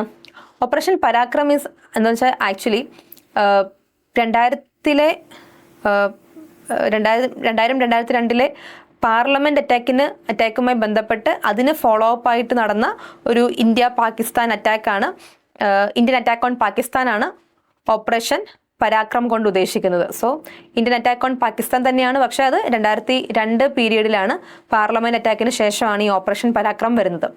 ദെൻ ഓപ്പറേഷൻ ഡെസേർട്ട് ഫോക്സ്, ഇത് ആക്ച്വലി ഒരു ഇറാൻ വേഴ്സസ് US-UK പ്രശ്നത്തിന്റെ ഭാഗമായി വന്നതാണ് ഓപ്പറേഷൻ ഡെസേർട്ട് ഫോഴ്സ്. പിന്നുള്ളത് ഓപ്പറേഷൻ ബ്ലൂ സ്റ്റാർ ആണ്. ഇത് നമുക്കറിയാം, പഞ്ചാബിലെ ഗോൾഡൻ ടെമ്പിളിൽ ഇന്ദിരാഗാന്ധി ഗവൺമെന്റിന്റെ സമയത്ത് നടന്ന ആ ഒരു ആംഡ് പ്രശ്നമാണ് ഓപ്പറേഷൻ ബ്ലൂ സ്റ്റാർ കൊണ്ട് ഉദ്ദേശിക്കുന്നത്. സോ ഇവിടുത്തെ റൈറ്റ് ആൻസർ എന്ന് പറയുന്നത് ഓപ്പറേഷൻ വിജയ് ആണ്. ഓപ്ഷൻ എ ആണ് ഇവിടുത്തെ റൈറ്റ് ആൻസർ. അടുത്ത ക്വസ്റ്റ്യൻ നോക്കാം. Who worked as the chairman of state reorganisation commission of 1953? സംസ്ഥാന പുനഃസംഘടനാ കമ്മീഷന്റെ ചെയർമാൻ, ഹെഡ് ആരായിരുന്നാണ് ചോദ്യം. നമുക്കറിയാം, സംസ്ഥാന പുനഃസംഘടനാ കമ്മീഷനാണ് നമ്മൾ ഫസൽ അലി കമ്മീഷൻ എന്ന് വിളിക്കുന്നത്. സോ ഫസൽ അലിയാണ് ഇവിടുത്തെ right answer. Fazal Ali commission അല്ലെങ്കിൽ സ്റ്റേറ്റ് റീഓർഗനൈസേഷൻ കമ്മീഷൻ. ഇതിൽ KM പണിക്കറും HN കുൻസറും ഈ ഫസൽ അലി കമ്മീഷന്റെ ബാക്കി 2 മെമ്പേഴ്സ് ആണ്. GB പന്തിന്റെ കാലഘട്ടത്തിലാണ്, അദ്ദേഹം ഹോം മിനിസ്റ്റർ ആയിട്ടുള്ള സമയത്താണ് സ്റ്റേറ്റ് റീഓർഗനൈസേഷൻ നടക്കുന്നത് എന്നുള്ള കാര്യമൊന്ന് ഓർത്തേരെ. ഓക്കെ, ഇനി അടുത്ത ക്വസ്റ്റ്യൻ. ഇതും 2024 ക്വസ്റ്റ്യൻ പേപ്പറിൽ നിന്നുള്ള ക്വസ്റ്റ്യൻ ആണ്. On 21 January 2022 3 states observed their 50th statehood day. Which of the following is not one among these 3? Manipur, Meghalaya, Nagaland, Tripura. ഇവരിൽ 2022 സ്റ്റേറ്റ് രൂപീകരണത്തിന്റെ 50ാം വാർഷികം ആഘോഷിക്കാത്ത സംസ്ഥാനം ഏതാണെന്നാണ് ചോദ്യം. അതിൻ്റെ ഇവിടുത്തെ റൈറ്റ് ആൻസർ എന്ന് പറയുന്നത് ഓപ്ഷൻ സി, നാഗാലാൻഡ് ആണ്. നാഗാലാൻഡ് 1963 രൂപീകൃതമായിട്ടുള്ള സംസ്ഥാനമാണ്. ബാക്കി മണിപ്പൂരും മേഘാലയയും ത്രിപുരയുമാണ് പിൽക്കാലത്ത് വന്നത്. സോ ഇവിടുത്തെ റൈറ്റ് ആൻസർ നാഗാലാൻഡ് ആണ്. 1963 നാഗാലാൻഡ് രൂപീകൃതമായത്. അപ്പം എല്ലാ സംസ്ഥാനങ്ങളും നോക്കി വെക്കുക. സംസ്ഥാനങ്ങളും അവ രൂപീകൃതമായിട്ടുള്ള വർഷങ്ങളും കൂടി ഒന്ന് നോക്കി വെച്ചേരെ. കാരണം ആ ഒരു മേഖല എന്നുള്ള ചോദ്യങ്ങൾ പലപ്പോഴായിട്ട് വന്നിട്ടുണ്ട്. അപ്പം ഞാൻ നിങ്ങളോടൊരു ക്വസ്റ്റ്യൻ ചോദിക്കാൻ പോവുകയാണ്. ഇന്ത്യയിൽ ഏറ്റവും അവസാനമായി രൂപം കൊണ്ട സംസ്ഥാനം ഏതാണ്? ഉത്തരം അറിയാവുന്നൊരു കമൻറ്റ് ചെയ്തേരെ. ഒരു ക്വിസ് ഇരിക്കട്ടെ. ഇത്രയും നമ്മൾ ചോദ്യങ്ങൾ കണ്ടല്ലേ, അപ്പോൾ ഒരു ചോദ്യം നിങ്ങൾക്കുമായിട്ട് തന്നേക്കുന്നു. ഇന്ത്യയിൽ ഏറ്റവും ലാസ്റ്റായിട്ട് രൂപം കൊണ്ട സംസ്ഥാനം ഏതാണ്? ഉത്തരം വന്നിട്ട് കമൻറ്റ് ചെയ്തേരെ. ഓക്കെ, ഇനി അടുത്ത question. Who was instrumental in founding the National Planning Committee in 1938 for drawing up a plan of economic development on the basis of industrialization? ഈ താഴെ തന്നിരിക്കുന്ന ലീഡേഴ്സിൽ നാഷണൽ പ്ലാനിംഗ് കമ്മിറ്റിക്ക് വേണ്ടി പ്രവർത്തിച്ച ഏറ്റവും ഇൻസ്ട്രുമെന്റലായിട്ട് പ്രവർത്തിച്ച വ്യക്തി ആരാണ് എന്നുള്ളതാണ് ചോദ്യം. And the answer is Subhash Chandrabose. നമുക്കറിയാം, കോൺഗ്രസിലെ പ്രധാനപ്പെട്ട 2 സോഷ്യലിസ്റ്റ് ലീഡേഴ്സ് ആയിരുന്നു സുഭാഷ് ചന്ദ്രബോസും ജവഹർലാൽ നെഹ്റുവും.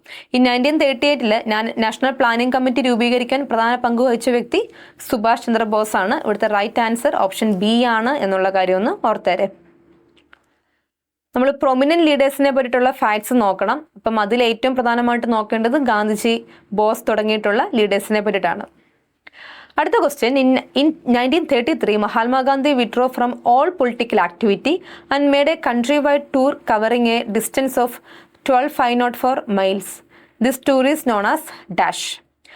1933 അതായത് സിവിൽ ഡിസോബീഡിയൻസ് മൂവ്മെന്റ് ഒക്കെ തന്നെ ഒന്ന് തണുത്ത ശേഷം മഹാത്മാഗാന്ധി എന്ത് ചെയ്തു? ഒരു all India country wide tour അദ്ദേഹം പ്ലാൻ ചെയ്ത് അദ്ദേഹം നടത്തി. അതറിയപ്പെടുന്ന പേരാണ് ഹരിജൻ യാത്ര. ഹരിജൻ യാത്ര എന്നാണ് ഇത് അറിയപ്പെടുന്നത്. ഓപ്ഷൻ ഡി ആണ് ഇവിടുത്തെ റൈറ്റ് ആൻസർ. നമുക്കറിയാം, 1932 പൂന പാക്ട് നടക്കുന്നത്. പൂന പാക്റ്റിൽ മഹാത്മാഗാന്ധിയും അംബേദ്കറും തമ്മിലാണ് പൂന പാക്ട് നടന്നത്. അതിൻ്റെ actually separate electorates for depressed classes എന്നൊരു വിഷയത്തെ ചുറ്റിപ്പറ്റിയിട്ടായിരുന്നു ഈ പൂന പാക്ട് ഒപ്പിട്ടത്. അതിനു മുമ്പുണ്ടായിരുന്ന കമ്മ്യൂണൽ അവാർഡ് പ്രഖ്യാപിച്ചപ്പം ഡിപ്രസ്ഡ് ക്ലാസസിനും സെപ്പറേറ്റ് ഇലക്ട്രേറ്റ് പ്രഖ്യാപിച്ചു. അപ്പോൾ അത് മഹാത്മാഗാന്ധി അതിനെതിരെ നിരാഹാരം വരുന്നു. അപ്പോൾ അതിനെ തുടർന്നിട്ടാണ് ഈ ഒരു പൂന പാക്റ്റിലോട്ട്, ഒരു എഗ്രിമെന്റിലോട്ട് അംബേദ്കറും മഹാത്മാഗാന്ധിയും കടന്നു വരുന്നത്. അതിനുശേഷം മഹാത്മാഗാന്ധി ഈ ഒരു ഡിപ്രസ്ഡ് ക്ലാസസിന്റെ പ്രശ്നങ്ങൾ ഏറ്റെടുത്ത് അദ്ദേഹം ഒരു ഹരിജൻ യാത്ര ആരംഭിക്കുന്നുണ്ട്. ഈ സമയത്താണ് അദ്ദേഹം ഹരിജൻ സേവക് സംഘ് ആരംഭിക്കുന്നത് എന്നുള്ള കാര്യം ഓർക്കുക. ഹരിജൻ സേവക് സംഘ് അദ്ദേഹം ആരംഭിക്കുന്നത് ഈ കാലഘട്ടത്തിലാണ്. ആൻഡ് ഈ ഹരിജൻ സേവക് സംഘത്തിന്റെ പ്രവർത്തനങ്ങൾക്ക് ആവശ്യമായിട്ടുള്ള ഫണ്ട് റേസ് ചെയ്യാനും കൂടിയിട്ടാണ് അദ്ദേഹം ഹരിജൻ യാത്ര നടത്തുന്നത് എന്നുള്ള കാര്യം കൂടി ഒന്ന് ഓർത്തേരെ. അപ്പം ഇതൊന്ന് ഓർത്ത് വെക്കുക. മഹാത്മാഗാന്ധിയുമായി ബന്ധപ്പെട്ടുള്ള ക്വസ്റ്റ്യൻ, സുഭാഷ് ചന്ദ്രബോസുമായിട്ടുള്ള ബന്ധപ്പെട്ട ക്വസ്റ്റ്യൻ, ഇതൊക്കെ തന്നെ നമുക്ക് എക്സാമിന് പ്രതീക്ഷിക്കാവുന്നതാണ്. അടുത്ത question, which of the following fort was not constructed during Akbar's reign? അക്ബർ സ്ഥാപിക്കാത്ത കോട്ട താഴെ പറയുന്നവയിൽ ഏതാണ്? പുരാണ കിലയാണോ, അഗ്ര ഫോർട്ടാണോ, ലാഹോർ കോട്ടയാണോ, അലഹബാദ് കോട്ടയാണോ? അതിൻ്റെ ഇവിടുത്തെ റൈറ്റ് ആൻസർ ഓപ്ഷൻ എ ആണ്, പുരാണ കിലയാണ്. ഈ പുരാൺ കില എന്ന് പറയുമ്പോൾ നമ്മളത് ഹുമയൂണും ഷേർഷാ സൂരിയുമാണ് നമ്മൾ അതിൻ്റെ ഒരു ഫൗണ്ടേഴ്സ് ആയിട്ട് നമ്മൾ വിളിക്കുക. ബാക്കി അക്ബർ സ്ഥാപിച്ചതാണ് അഗ്ര ഫോർട്ടും ലാഹോർ ഫോർട്ടും അലഹബാദ് ഫോർട്ടൊക്കെ തന്നെ. പുരാണ കില അക്ബറിന് മുൻപേ സ്ഥാപിക്കപ്പെട്ടതാണ് എന്നുള്ള കാര്യമൊന്ന് ഓർത്തേരെ. അടുത്ത ക്വസ്റ്റ്യൻ 2024 ക്വസ്റ്റ്യൻ പേപ്പറും തന്നെയാണ്. Mere political swaraj would mean English rule without Englishmen. Who argued this? Just ഒരു സ്വരാജ് ആണെങ്കിൽ അത് ഉദ്ദേശിക്കുന്നത് ഇംഗ്ലീഷ് ഭരണം, ഇംഗ്ലീഷുകാരില്ലാത്ത ഇംഗ്ലീഷ് ഭരണം എന്നാണ്. നമുക്ക് വേണ്ടത് അങ്ങനെ ഒരു ഇംഗ്ലീഷുകാരില്ലാത്ത ഇംഗ്ലീഷ് ഭരണം മാത്രമല്ല, എല്ലാവിധ യൂറോപ്യൻ സിവിലൈസേഷൻ്റെ പ്രശ്നങ്ങളിൽ നിന്നും ഉള്ളൊരു രക്ഷപ്പെടലാണ് യഥാർത്ഥ സ്വാതന്ത്ര്യമെന്ന് ഹിന്ദു സ്വരാജിൽ എഴുതി വെച്ചത് ആരാണ്? ഗാന്ധിജിയാണ്. സോ ഈ കൊട്ടേഷൻ ഗാന്ധിജിയുമായി ബന്ധപ്പെട്ടിരിക്കുന്ന കൊട്ടേഷൻ ആണ് എന്നുള്ള കാര്യം ഓർക്കുക. Mere political swaraj would mean English rule without the Englishmen. പക്ഷേ ഇതെല്ലാം നമുക്ക് ആവശ്യം ഇംഗ്ലീഷുകാർ നമുക്ക് വേണ്ടി ചെയ്ത അവരുടെ വെസ്റ്റേൺ സിവിലൈസേഷൻ്റെ എല്ലാ പ്രശ്നങ്ങളും ഇല്ലാതായിട്ടുള്ള ഒരു സ്വാതന്ത്ര്യമാണ് നമുക്ക് വേണ്ടതെന്നാണ് മഹാത്മാഗാന്ധി അഭിപ്രായപ്പെട്ടത്. ഇവിടുത്തെ റൈറ്റ് ആൻസർ ഗാന്ധിജി എന്നുള്ളതാണ്. ഇനി പോസ്റ്റ് ഇൻഡിപെൻഡന്റ് ഹിസ്റ്ററി എന്നുള്ള ക്വസ്റ്റ്യൻ ആണ്. Which of the following organisations are banned during emergency period? അടിയന്തരാവസ്ഥ കാലത്ത് നിരോധിക്കപ്പെട്ട പ്രധാനപ്പെട്ട സംഘടനകൾ ഏതൊക്കെയാണെന്നാണ് തന്നിരിക്കുന്നത്. Jamaat-e Islami, RSS, Anand Marg, Maoist, CPML. ഇവിടുത്തെ right answer all of the above ആണ്. ഈ 4 പ്രസ്ഥാനങ്ങളും എമർജൻസി പീരീഡിൽ നിരോധിക്കപ്പെട്ട പ്രസ്ഥാനങ്ങളായിരുന്നു. ഓക്കെ. ഇനി who among the following was hanged on 23 March 1931 in the Lahore conspiracy case? Lahore conspiracy കേസിൽ തൂക്കിലേറ്റപ്പെട്ടവരിൽ താഴെ തന്നിരിക്കുന്ന വ്യക്തി ആരാണെന്നാണ് ചോദിച്ചേക്കുന്നത്. ഇവിടുത്തെ റൈറ്റ് ആൻസർ രാജ്ഗുരു ആണ്. നമുക്കറിയാം സൈമൺ കമ്മീഷൻ ഇന്ത്യയിൽ വരുന്നു. സൈമൺ കമ്മീഷന് എതിരെ ഇന്ത്യയിൽ പ്രൊട്ടസ്റ്റുകൾ ഉണ്ടാകുന്നു. അങ്ങനെ പ്രൊട്ടസ്റ്റിൽ പങ്കെടുത്ത ലാലാ ലജ്പത് റായ്ക്ക് സിവിയർ ആയിട്ടുള്ള പോലീസ് അറ്റാക്കിനിടയാവുകയും അദ്ദേഹം ആ ഒരു പോലീസ് അറ്റാക്കിൽപ്പെട്ട് അദ്ദേഹം ഒരാഴ്ചക്കുള്ളിൽ മരണമടയുകയും ചെയ്തു. സോ അതിന് കാരണക്കാരനായിട്ടുള്ള പോലീസ് ഉദ്യോഗസ്ഥനെ കൊല്ലാൻ വേണ്ടിയിട്ടാണ് ഭഗത് സിംഗും സുഖ്ദേവും രാജ്ഗുരു ഒക്കെ തന്നെ ലാഹോർ കോൺസ്പിറസിയിൽ പ്ലാൻ ചെയ്തത്. പക്ഷേ ആ പോലീസ് ഉദ്യോഗസ്ഥന് പകരം വധിക്കപ്പെട്ടത് ജനറൽ സാൻഡേഴ്സ് ആയിരുന്നു. സോ ജനറൽ സാൻഡേഴ്സ് ആണ് ഈ ഒരു ലാഹോർ കോൺസ്പിറസി കേസുമായി ബന്ധപ്പെട്ട കേസിൽ വധിക്കപ്പെട്ട വ്യക്തി. അപ്പം ജനറൽ സാൻഡേഴ്സിൻ്റെ മർഡറുമായി ബന്ധപ്പെട്ടിട്ടാണ് രാജ്ഗുരുവിനെയും സുഖ്ദേവിനെയും അതേപോലെ ഭഗത് സിംഗിനെയും അറസ്റ്റ് ചെയ്തതും പിന്നീട് തൂക്കിലേറ്റിയതും. സോ 1931 മാർച്ച് 23-നാണ് ഇവരെ 3 പേരും തൂക്കിലേറ്റിയത് എന്നുള്ള കാര്യം ഓർക്കുക. രാജ്ഗുരു ആണ് ഇവിടുത്തെ റൈറ്റ് ആൻസർ. ബാക്കി 2 പേര് സുഖ്ദേവും അതേപോലെ തന്നെ ഭഗത് സിംഗുമാണ്. ബാക്കി ഓപ്ഷനിൽ നൽകിയിരിക്കുന്നവരൊക്കെ തന്നെ ഇന്ത്യയിലെ പ്രധാനപ്പെട്ട റെവല്യൂഷണറീസ് ആണ്. സൂര്യസെൻ ചിറ്റഗോങ് ആർമറി കേസുമായി ബന്ധപ്പെട്ട് നിൽക്കുന്നു. Surya Sen Chittagong armoury raid case. Then Chandrashekhar Azad ആണെങ്കിലും ഈ ഹിന്ദുസ്ഥാൻ റിപ്പബ്ലിക്കൻ അസോസിയേഷൻ്റെ അല്ലെങ്കിൽ ഹിന്ദുസ്ഥാൻ സോഷ്യലിസ്റ്റ് അസോസിയേഷൻ്റെ ഒക്കെ തന്നെ പ്രധാനപ്പെട്ട പ്രവർത്തകനായിരുന്നു എന്നുള്ള കാര്യമൊന്ന് ഓർക്കുക. ഓക്കെ. അപ്പോൾ ഇതൊക്കെയാണ് പ്രധാനപ്പെട്ട ഓപ്ഷൻസ് ബന്ധപ്പെട്ട പ്രധാനപ്പെട്ട കാര്യങ്ങൾ. അടുത്ത question, who wrote the book India after Gandhi? നമ്മൾ പോസ്റ്റ് ഇൻഡിപെൻഡന്റ് ഹിസ്റ്ററിയുടെ ഒരു വളരെ പ്രധാനപ്പെട്ട പുസ്തകമായി വായിക്കുന്ന ഒരു ബുക്കാണ് ഇന്ത്യ ആഫ്റ്റർ ഗാന്ധി. സോ ഇതാരാണ് ഇതിൻ്റെ ഓഥർ എന്നുള്ളതാണ് ചോദ്യം. ഓപ്ഷൻ ബി ആണ് റൈറ്റ് ആൻസർ. രാമചന്ദ്ര ഗുഹയാണ് ഇന്ത്യ ആഫ്റ്റർ ഗാന്ധി എന്ന ഈ ബുക്ക് എഴുതിയത്. ഇന്ത്യയിലെ ഏറ്റവും ഫേമസ് ആയിട്ടുള്ള നോട്ടബിൾ ആയിട്ടുള്ള ഹിസ്റ്റോറിയനാണ് രാമചന്ദ്ര ഗുഹ. അദ്ദേഹം തന്നെയാണ് ഇന്ത്യ ആഫ്റ്റർ ഗാന്ധി എഴുതിയത്. ബാക്കി ഓപ്ഷൻ നൽകിയിരിക്കുന്നവരൊക്കെ തന്നെ പ്രധാനപ്പെട്ട ഹിസ്റ്റോറിയൻസ് ആണ്. ബിപിൻ ചന്ദ്രയുടെ ബുക്കാണ് India struggle for independence. Okay. അപ്പം രാമചന്ദ്ര ഗുഹയാണ് ഇന്ത്യ ആഫ്റ്റർ ഗാന്ധി എഴുതിയത് എന്നുള്ള കാര്യം ഓർക്കുക. അടുത്ത ക്വസ്റ്റ്യൻ 2024 മറ്റൊരു ക്വസ്റ്റ്യൻ പേപ്പർ എന്നുള്ള ക്വസ്റ്റ്യൻ ആണ്. സിവിൽ ഡിസോബീഡിയൻസ് മൂവ്മെന്റുമായി ബന്ധപ്പെട്ട കുറച്ച് കാര്യങ്ങൾ നൽകിയിട്ടുണ്ട്. അതിൽ ശരിയായിട്ടുള്ള കാര്യങ്ങൾ ആണ് നമ്മളോട് എടുക്കാൻ പറഞ്ഞിരിക്കുന്നത്. പക്ഷേ ഈ 2024 ക്വസ്റ്റ്യൻ പേപ്പറിന് ഒരു പ്രത്യേകതയുണ്ട്. ഹിസ്റ്ററി എന്ന് ചോദിച്ച 10 ക്വസ്റ്റ്യനിൽ 9 ക്വസ്റ്റ്യൻസും ഡിലീറ്റ് ചെയ്യപ്പെട്ടൊരു ക്വസ്റ്റ്യൻ പേപ്പറാണ് 2024 ഈ ഒരു ക്വസ്റ്റ്യൻ പേപ്പർ 71/2024. അപ്പം ഈ ക്വസ്റ്റ്യനും ഡിലീറ്റ് ചെയ്യപ്പെട്ട ക്വസ്റ്റ്യൻ ആണ്. എന്തുകൊണ്ടാണ് ഡിലീറ്റ് ആക്കിയെന്ന് ചോദിച്ചാൽ എനിക്ക് തോന്നുന്നു ഇത് ഈ എല്ലാ സ്റ്റേറ്റ്മെൻറ്റ്സിൻ്റെ അകത്തും സ്റ്റേറ്റ്മെൻറ്റ് നൽകിയിട്ടുണ്ട്. കറക്റ്റാണോ ഇൻകറക്റ്റ് ആണോ എന്താണ് നമ്മൾ ചൂസ് ചെയ്യേണ്ടതെന്നുള്ള കാര്യം എവിടെയും പറഞ്ഞിട്ടില്ല. അത് എല്ലാ ക്വസ്റ്റ്യനുള്ള പ്രശ്നമാണ്. സോ അതുകൊണ്ടായിരിക്കും ഇത് ഡിലീറ്റ് ചെയ്യപ്പെട്ടത്. അപ്പം നമുക്കിത് നോക്കാം. നമുക്ക് കറക്റ്റാണ് കണ്ടുപിടിക്കേണ്ടത് എന്നുള്ളൊരു ചിന്തയിൽ നിന്ന് നമുക്കിത് നോക്കാം. സിവിൽ ഡിസോബീഡിയൻസുമായി ബന്ധപ്പെട്ടിട്ടുള്ള ശരിയായിട്ടുള്ള പ്രസ്താവനകൾ നോക്കാനാണ് ഈ ഒരു ക്വസ്റ്റ്യൻ. സോ ഒന്നാമത്തെ statement, Gandhi declared non violence struggle for പൂർണ്ണ സ്വരാജ്. ശരിയാണ്. നമുക്ക് ഗാന്ധിജി എന്ന് പറയുന്നത് നോൺ വയലൻസിന്റെ വക്താവാണ്. സോ അദ്ദേഹം പൂർണ്ണ സ്വരാജ് ഡിമാൻഡ് ചെയ്തത് നോൺ വയലൻസ് സ്ട്രഗിളിലൂടെ വേണം നമ്മൾ പൂർണ്ണ സ്വരാജ് നേടിയെടുക്കണം എന്നാണ് അദ്ദേഹം ആവശ്യപ്പെട്ടത്. Then Gandhi's Dandi march from Sabarmati to sea through the heartland of Gujarat. ഇതും ശരിയാണ്. അദ്ദേഹം സബർമതിയിൽ നിന്ന് ആരംഭിച്ച് ദണ്ഡി കടപ്പുറത്തേക്കാണ് എത്തുന്നത്. ഡേറ്റ് എല്ലാം തന്നെ കറക്റ്റാണ്. ഈ സ്റ്റേറ്റ്മെൻറ്റും ശരിയാണ്. Then you planned a fine strategy round the issue of salt. Nehru would admit to Gandhi in February 1931. വെറും ഒരു ഉപ്പിൽ നിങ്ങളൊരു വലിയ തന്ത്രം മെനഞ്ഞു എന്ന് മഹാത്മാഗാന്ധിയെ നെഹ്റു അഭിനന്ദിക്കുന്നുണ്ട്. അപ്പം അതും ശരിയായിട്ടുള്ള സ്റ്റേറ്റ്മെൻ്റ് ആണ്. സോ ഇവിടുത്തെ സ്റ്റേറ്റ്മെൻറ്റ്സ് എല്ലാം തന്നെ ശരിയാണ്. ഓപ്ഷൻ ഡി ആണ് ഇവിടുത്തെ റൈറ്റ് ആൻസർ. നമുക്ക് എല്ലാവർക്കും അറിയാവുന്ന കാര്യങ്ങൾ തന്നെയാണ് ഇവിടെ നൽകിയേക്കുന്നത്. പക്ഷേ ഇത് ഒരു ഡിലീറ്റഡ് ക്വസ്റ്റ്യൻ ആണ് എന്നുള്ള കാര്യം ഓർക്കുക. ഇനി 2025 ക്വസ്റ്റ്യൻ പേപ്പർ നമുക്കൊന്ന് പരിശോധിക്കാം. 56/2025 ചോദിച്ച question, which of the following statements is correct about the Mughal architecture.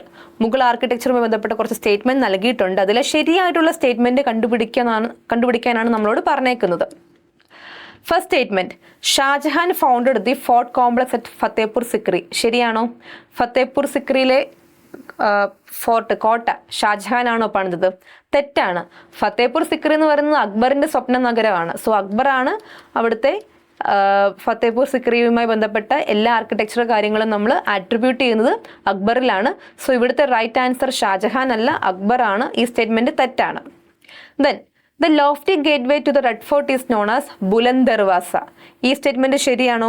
ഇതും തെറ്റാണ്. കാരണം ബുലന്ദ് ദർവാസ എന്ന് പറയുന്നത് ഫത്തേപൂർ സിക്രിയുടെ പ്രധാനപ്പെട്ട ഒരു കവാടമാണ്. ഫത്തേപൂർ സിക്രിയിലുള്ള ജമാ മസ്ജിദിന്റെ കവാടമാണ് ബുലന്ദ് ദർവാസ, അല്ലാതെ റെഡ് ഫോർട്ടുമായി ഇതിന് ബന്ധമില്ല. അപ്പം ഇതും തെറ്റായിട്ടുള്ളൊരു സ്റ്റേറ്റ്മെന്റ് ആണ്.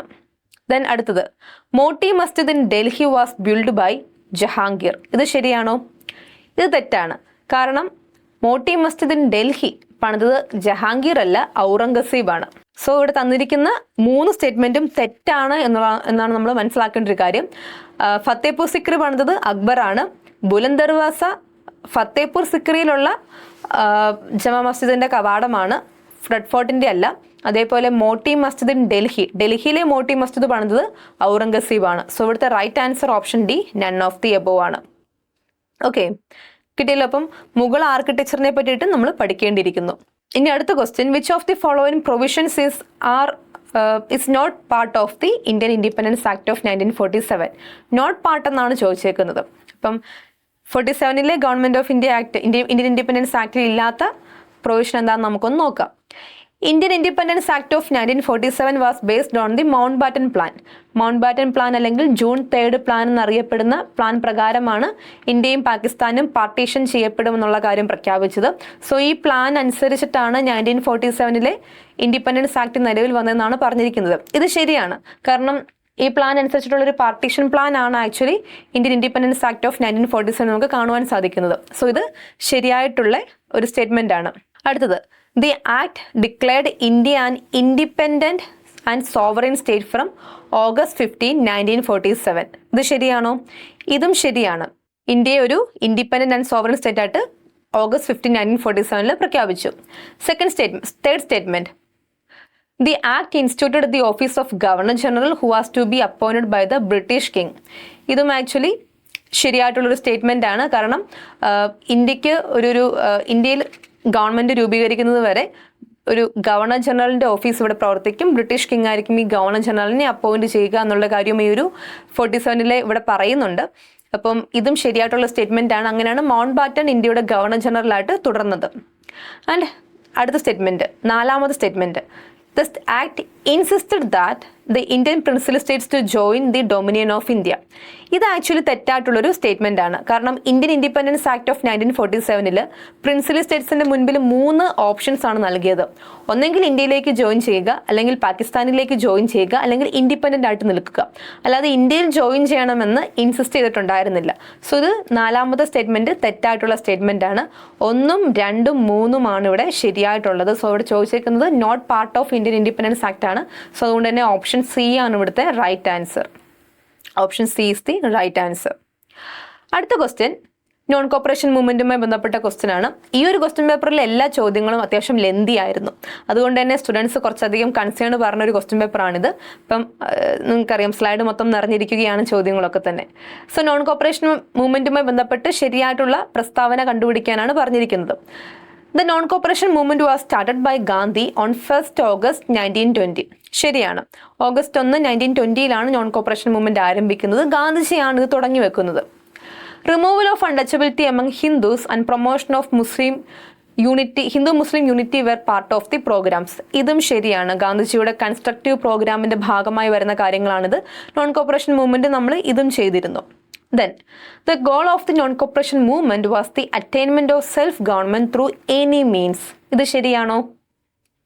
ഇത് ശരിയല്ല, തെറ്റാണ്. കാരണം മഹാത്മാഗാന്ധിയാണ് സത്യാഗ്രഹം നയിക്കുന്നത്, നോൺ കോപ്പറേഷൻ മൂവ്മെന്റ് നയിക്കുന്നത്. സോ മഹാത്മാഗാന്ധി അങ്ങനെ എനി മീൻസ് പറ്റുന്ന ഒരാളായിരുന്നില്ല. അദ്ദേഹം ലക്ഷ്യവും മാർഗവും പ്രധാനമാണെന്ന് പറഞ്ഞ വ്യക്തിയാണ്. അതുകൊണ്ട് തന്നെ non cooperation movement attainment of self government through violent പറ്റത്തില്ല അദ്ദേഹത്തിന്. So through non violent and peaceful means ആണ് മഹാത്മാഗാന്ധിക്ക് വേണ്ടത്. സോ ഇതൊരു എക്സ്ട്രീം സ്റ്റേറ്റ്മെന്റ് ആണ്. ത്രൂ എനി മീൻസ് അല്ല, ത്രൂ പീസ്ഫുൾ മീൻസ് ആണ് വേണ്ടത്. സോ ഇത് തെറ്റായിട്ടുള്ള സ്റ്റേറ്റ്മെന്റ് ആണ്. Then the Chauri Chaura incident led to the suspension of non cooperation movement. ഇത് ശരിയാണ്. 1922 ചൗരി ചൗര ഇൻസിഡന്റ് സംഭവിക്കുന്നു, പോലീസുകാരുടെ മരണത്തിന് കാരണമാകുന്നു. അത് വയലന്റ് ആയപ്പോഴത്തേക്കും മഹാത്മാഗാന്ധി നോൺ കോപ്പറേഷൻ മൂവ്മെന്റ് പിൻവലിച്ചു. സോ ഇവിടുത്തെ ആൻസർ 3 ഒഴിച്ചുള്ള എല്ലാ പോയിന്റ്സും ഇവിടെ ശരിയായിട്ടുള്ളതാണ്. സോ 3 നമുക്ക് എലിമിനേറ്റ് ചെയ്യാം. അതുകൊണ്ട് തന്നെ ഓപ്ഷൻ എ ആണ് ഇവിടുത്തെ right answer. Option A is the right answer here. അടുത്തത് 1857 റിവോൾട്ടുമായി ബന്ധപ്പെട്ട ക്വസ്റ്റ്യൻ ആണ്. The British parliament passed better government of India act. ശരിയാണ്. നമ്മളോട് ചോദിച്ചേക്കുന്ന 1857 റിവോൾട്ടിന്റെ റിസൾട്ട് എന്താണെന്നാണ്.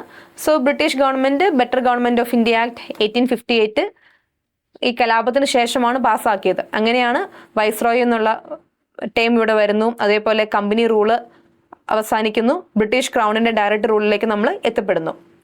അത് second statement. The rule of the East India company ended and India was taken over by the British crown. ഇത് ശരിയാണോ? ഇതും ശരിയാണ്. കമ്പനിയുടെ ഭരണം അവസാനിച്ചു. ഇന്ത്യ ബ്രിട്ടീഷ് ക്രൗണിന്റെ ഡയറക്റ്റ് അണ്ടറിലോട്ട് എത്തുന്നു. അടുത്തത് office of the secretary of state for India was created. ഇത് ശരിയാണോ? ഇതും ശരിയാണ്. ബ്രിട്ടീഷ് ക്യാബിനറ്റിൽ ഒരു secretary of state for India വരുന്നു. ഇന്ത്യയുടെ കാര്യങ്ങൾ നോക്കാൻ വേണ്ടി, ആളെ സഹായിക്കാൻ വേണ്ടി ഒരു എക്സിക്യൂട്ടീവ് കൗൺസിലും ആരംഭിക്കുന്നു. അപ്പം ഈ സ്റ്റേറ്റ്മെന്റും ശരിയായിട്ടുള്ള സ്റ്റേറ്റ്മെന്റ് ആണ്.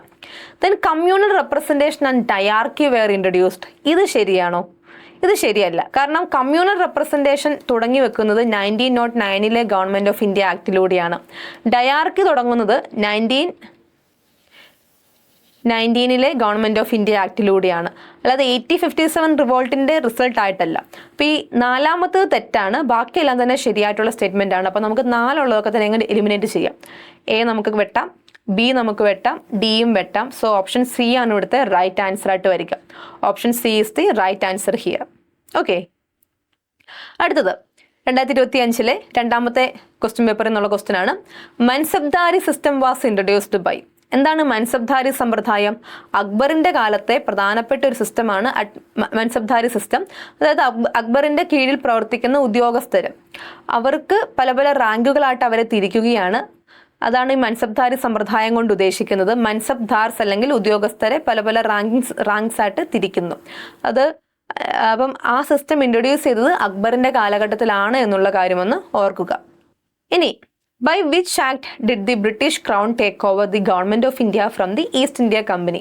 നമ്മൾ നേരത്തെ കണ്ടതാണ് ആക്ട് ഓഫ് ബെറ്റർ ഗവൺമെന്റ് അല്ലെങ്കിൽ ഗവൺമെന്റ് ഓഫ് ഇന്ത്യ ആക്ട് 1858. 1857 റിവോൾട്ടിന് ശേഷം കമ്പനി ഭരണം അവസാനിക്കുന്നു. ക്രൗണിന്റെ ഭരണത്തിലേക്ക് ഇന്ത്യ എത്തുന്നു. അതിന് കാരണമായിട്ടുള്ള നിയമമാണ് ഗവൺമെന്റ് ഓഫ് ഇന്ത്യ ആക്ട് 1858 അല്ലെങ്കിൽ act of better government of India in 1858. ഇപ്പോൾ ഇവിടുത്തെ റൈറ്റ് ആൻസർ ഓപ്ഷൻ ബി ആണ്.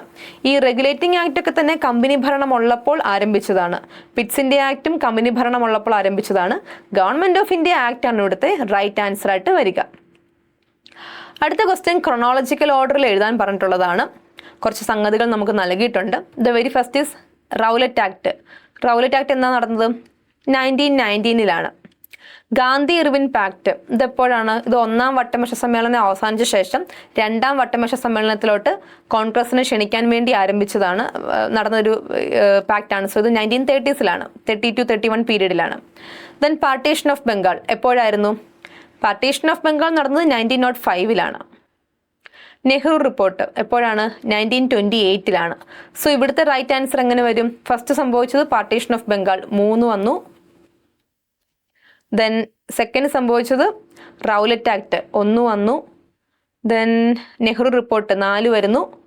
ഗാന്ധി ഇർവിൻ പാക്ട് 2 വരുന്നു. സോ 3, 1, 4, 2 ഇവിടുത്തെ റൈറ്റ് ആൻസർ ആയിട്ട് വരിക. സോ ഓപ്ഷൻ ഡി ആണ് ഇവിടുത്തെ റൈറ്റ് ആൻസർ.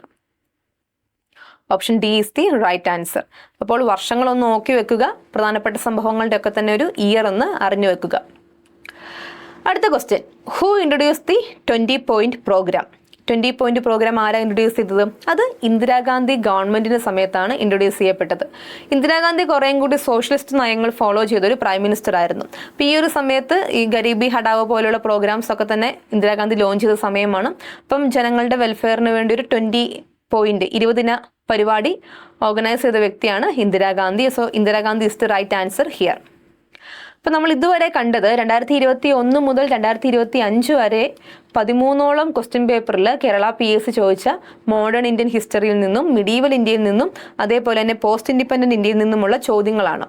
അപ്പം നമ്മൾ ഒരുപാട് കാര്യങ്ങൾ പറഞ്ഞു, ഇതൊക്കെ അതിൻ്റെ കുറച്ച് എക്സ്പ്ലനേഷനും നമ്മൾ പറഞ്ഞു. ഇതൊക്കെ തന്നെ എക്സാം പോയിന്റ് ഓഫ് വ്യൂ വളരെ ഇമ്പോർട്ടൻ്റ് ആണ്. കാരണം ഈ ചോദ്യങ്ങളും അവിടെ ചോദിച്ചിട്ടുള്ള ഓപ്ഷൻസുമായി ബന്ധപ്പെട്ടുള്ള ചോദ്യങ്ങൾ പിന്നീട് എക്സാംസിന് റിപ്പീറ്റ് ചെയ്യുന്നതാണ് നമുക്ക് കാണുവാൻ സാധിക്കും. അതുകൊണ്ട് കൃത്യമായിട്ട് തന്നെ നിങ്ങളൊന്ന് വായിച്ച് നോക്കുക. ഹിസ്റ്ററിയുടെ മാത്രമല്ല എല്ലാ വിഷയത്തിൻ്റെയും PYQs നോക്കുക. നമ്മുടെ KS Mentor ചാനലിൽ തന്നെ നമ്മൾ എല്ലാ വിഷയത്തിൻ്റെയും PYQs അപ്ലോഡ് ചെയ്യുന്നുണ്ട്. അപ്പം നിങ്ങളെല്ലാം തന്നെ കാണുക. അപ്പം ഇനി മെയ് 2 അതേപോലെ മെയ് 16 ഒക്കെ തന്നെ എക്സാം ഉള്ളവർ സമയം വളരെ കുറച്ച് നമ്മുടെ കയ്യിലുള്ളൂ. അപ്പോൾ അതനുസരിച്ച് കൃത്യമായിട്ട് തന്നെ പഠിച്ച് PYQs ഒക്കെ തന്നെ നോക്കി പ്രോപ്പർ റിവിഷൻ നടത്തി എക്സാമിന് വേണ്ടി പ്രിപ്പയർ ചെയ്യുക.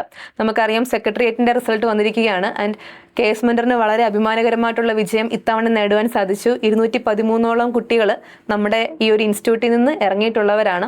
സോ അവരൊക്കെ തന്നെ വളരെ കഷ്ടപ്പെട്ടിട്ടാണ് പ്രിലിംസും മെയിൻസും ഒക്കെ തന്നെ പാസ്സായി, ഇൻ്റർവ്യൂ പാസ്സായി ആ റാങ്ക് ലിസ്റ്റിൽ എത്തപ്പെട്ടത്.